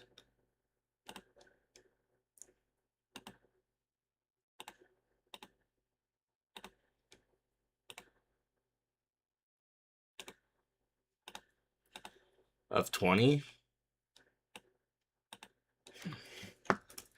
Then you have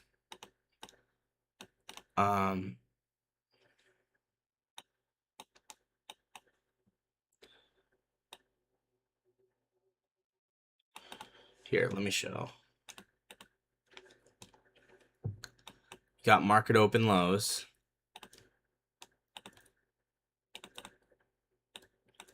Obviously a strong draw on liquidity.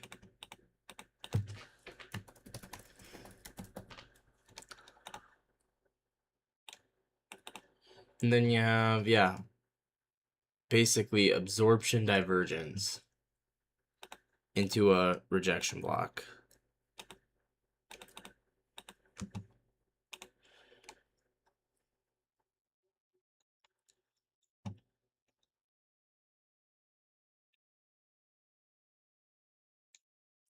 You know, I actually think absorption divergence is very important.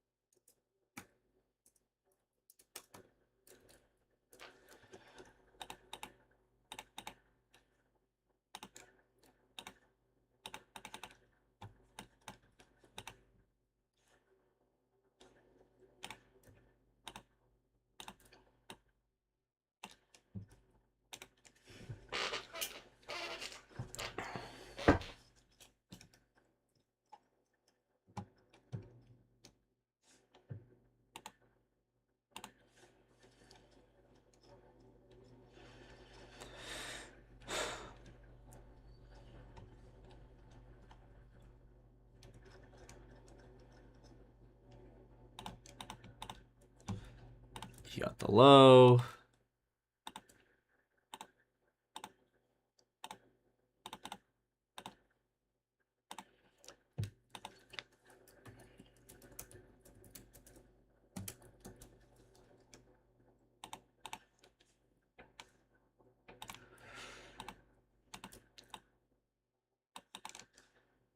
You got every gradient of the rejection block.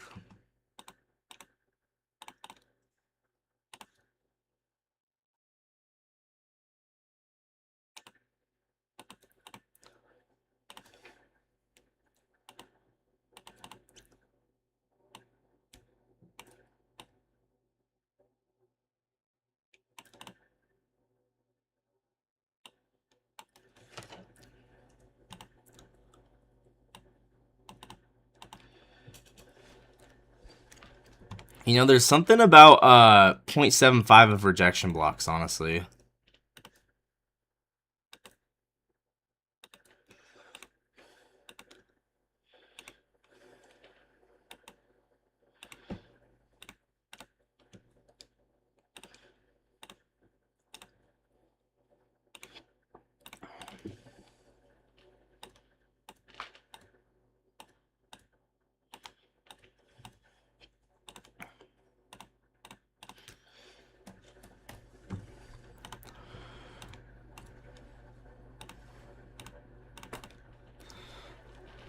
But yeah, lots of whale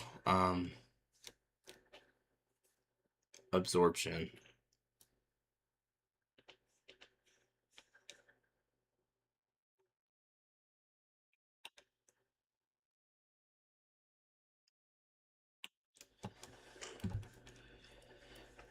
Okay, let's see if it'll let me screenshot and put it in here.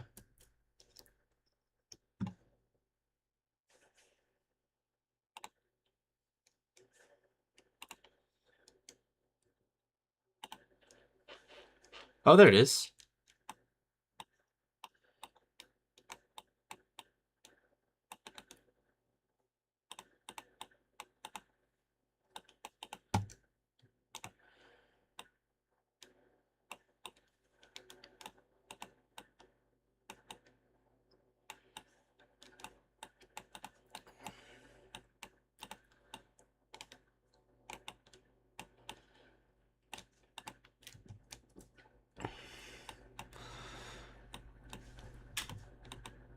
But like, you see how this is going up and this is making a lower high.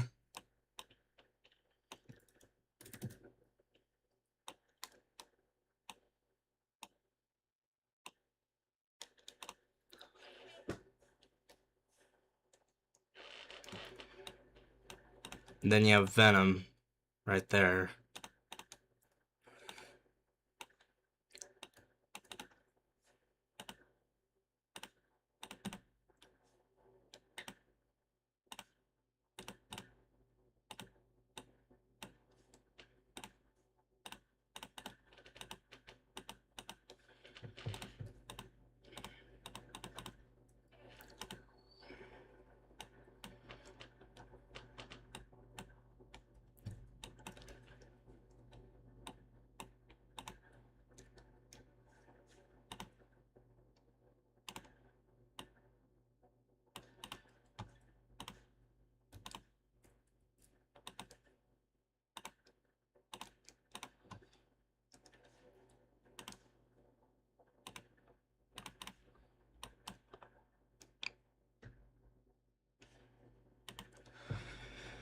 Is there a way for me to make like a trapezoid?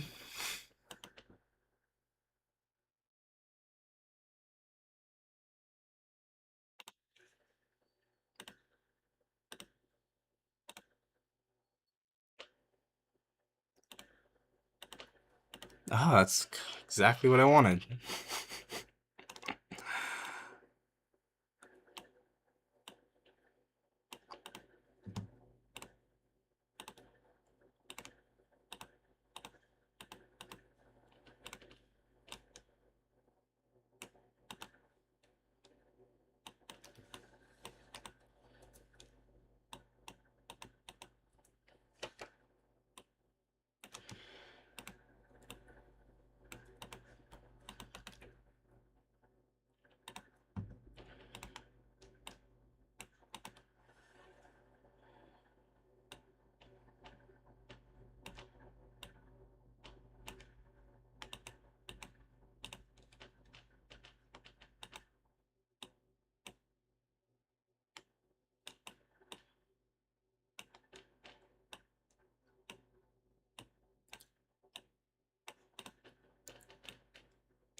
That's exactly what I wanted.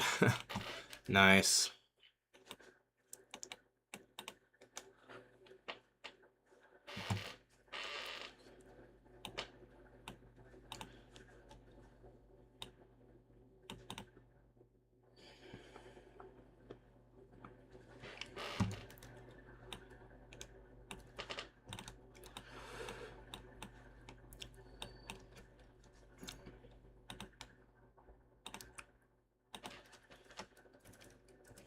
So 5-second rejection block, 5-second venom.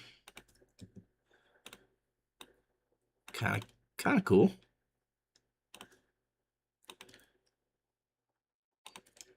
It's in probably upper quartile premium. It was. Yep.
Absorption, divergence. Oh, and it's been past 2 hours. Okay. We'll just refer to this as 5-second venom. I'll mark it out like that.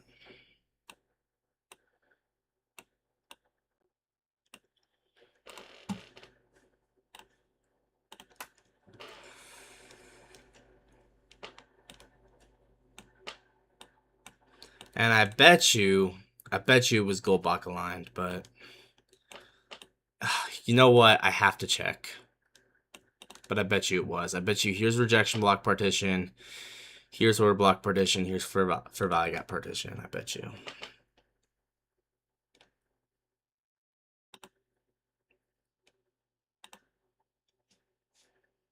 First, let's screenshot it just normally.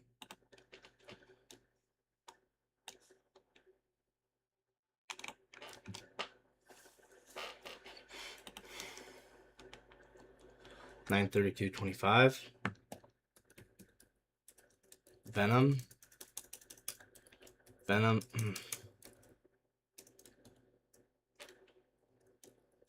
Venom on the 5-second.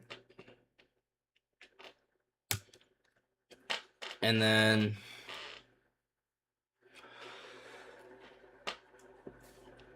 oh man, that's right, Goldbach. I was gonna look at Goldbach.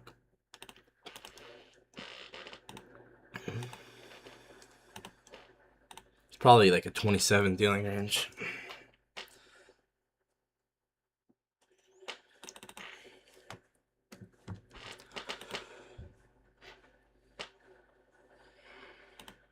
I shifted it too far up.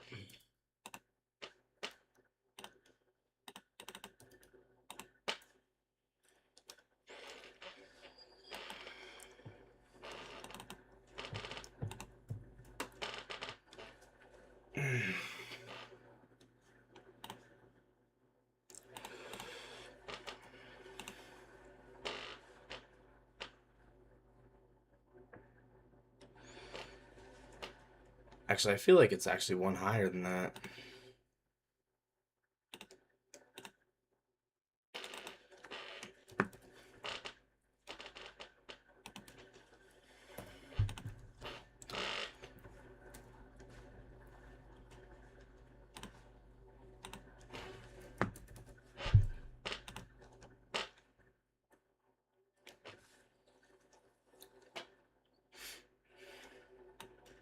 Yeah, kinda. Okay. Anyway, that's it. I'm gonna be done. I'm gonna film a market recap for Friday. I'll see you guys later.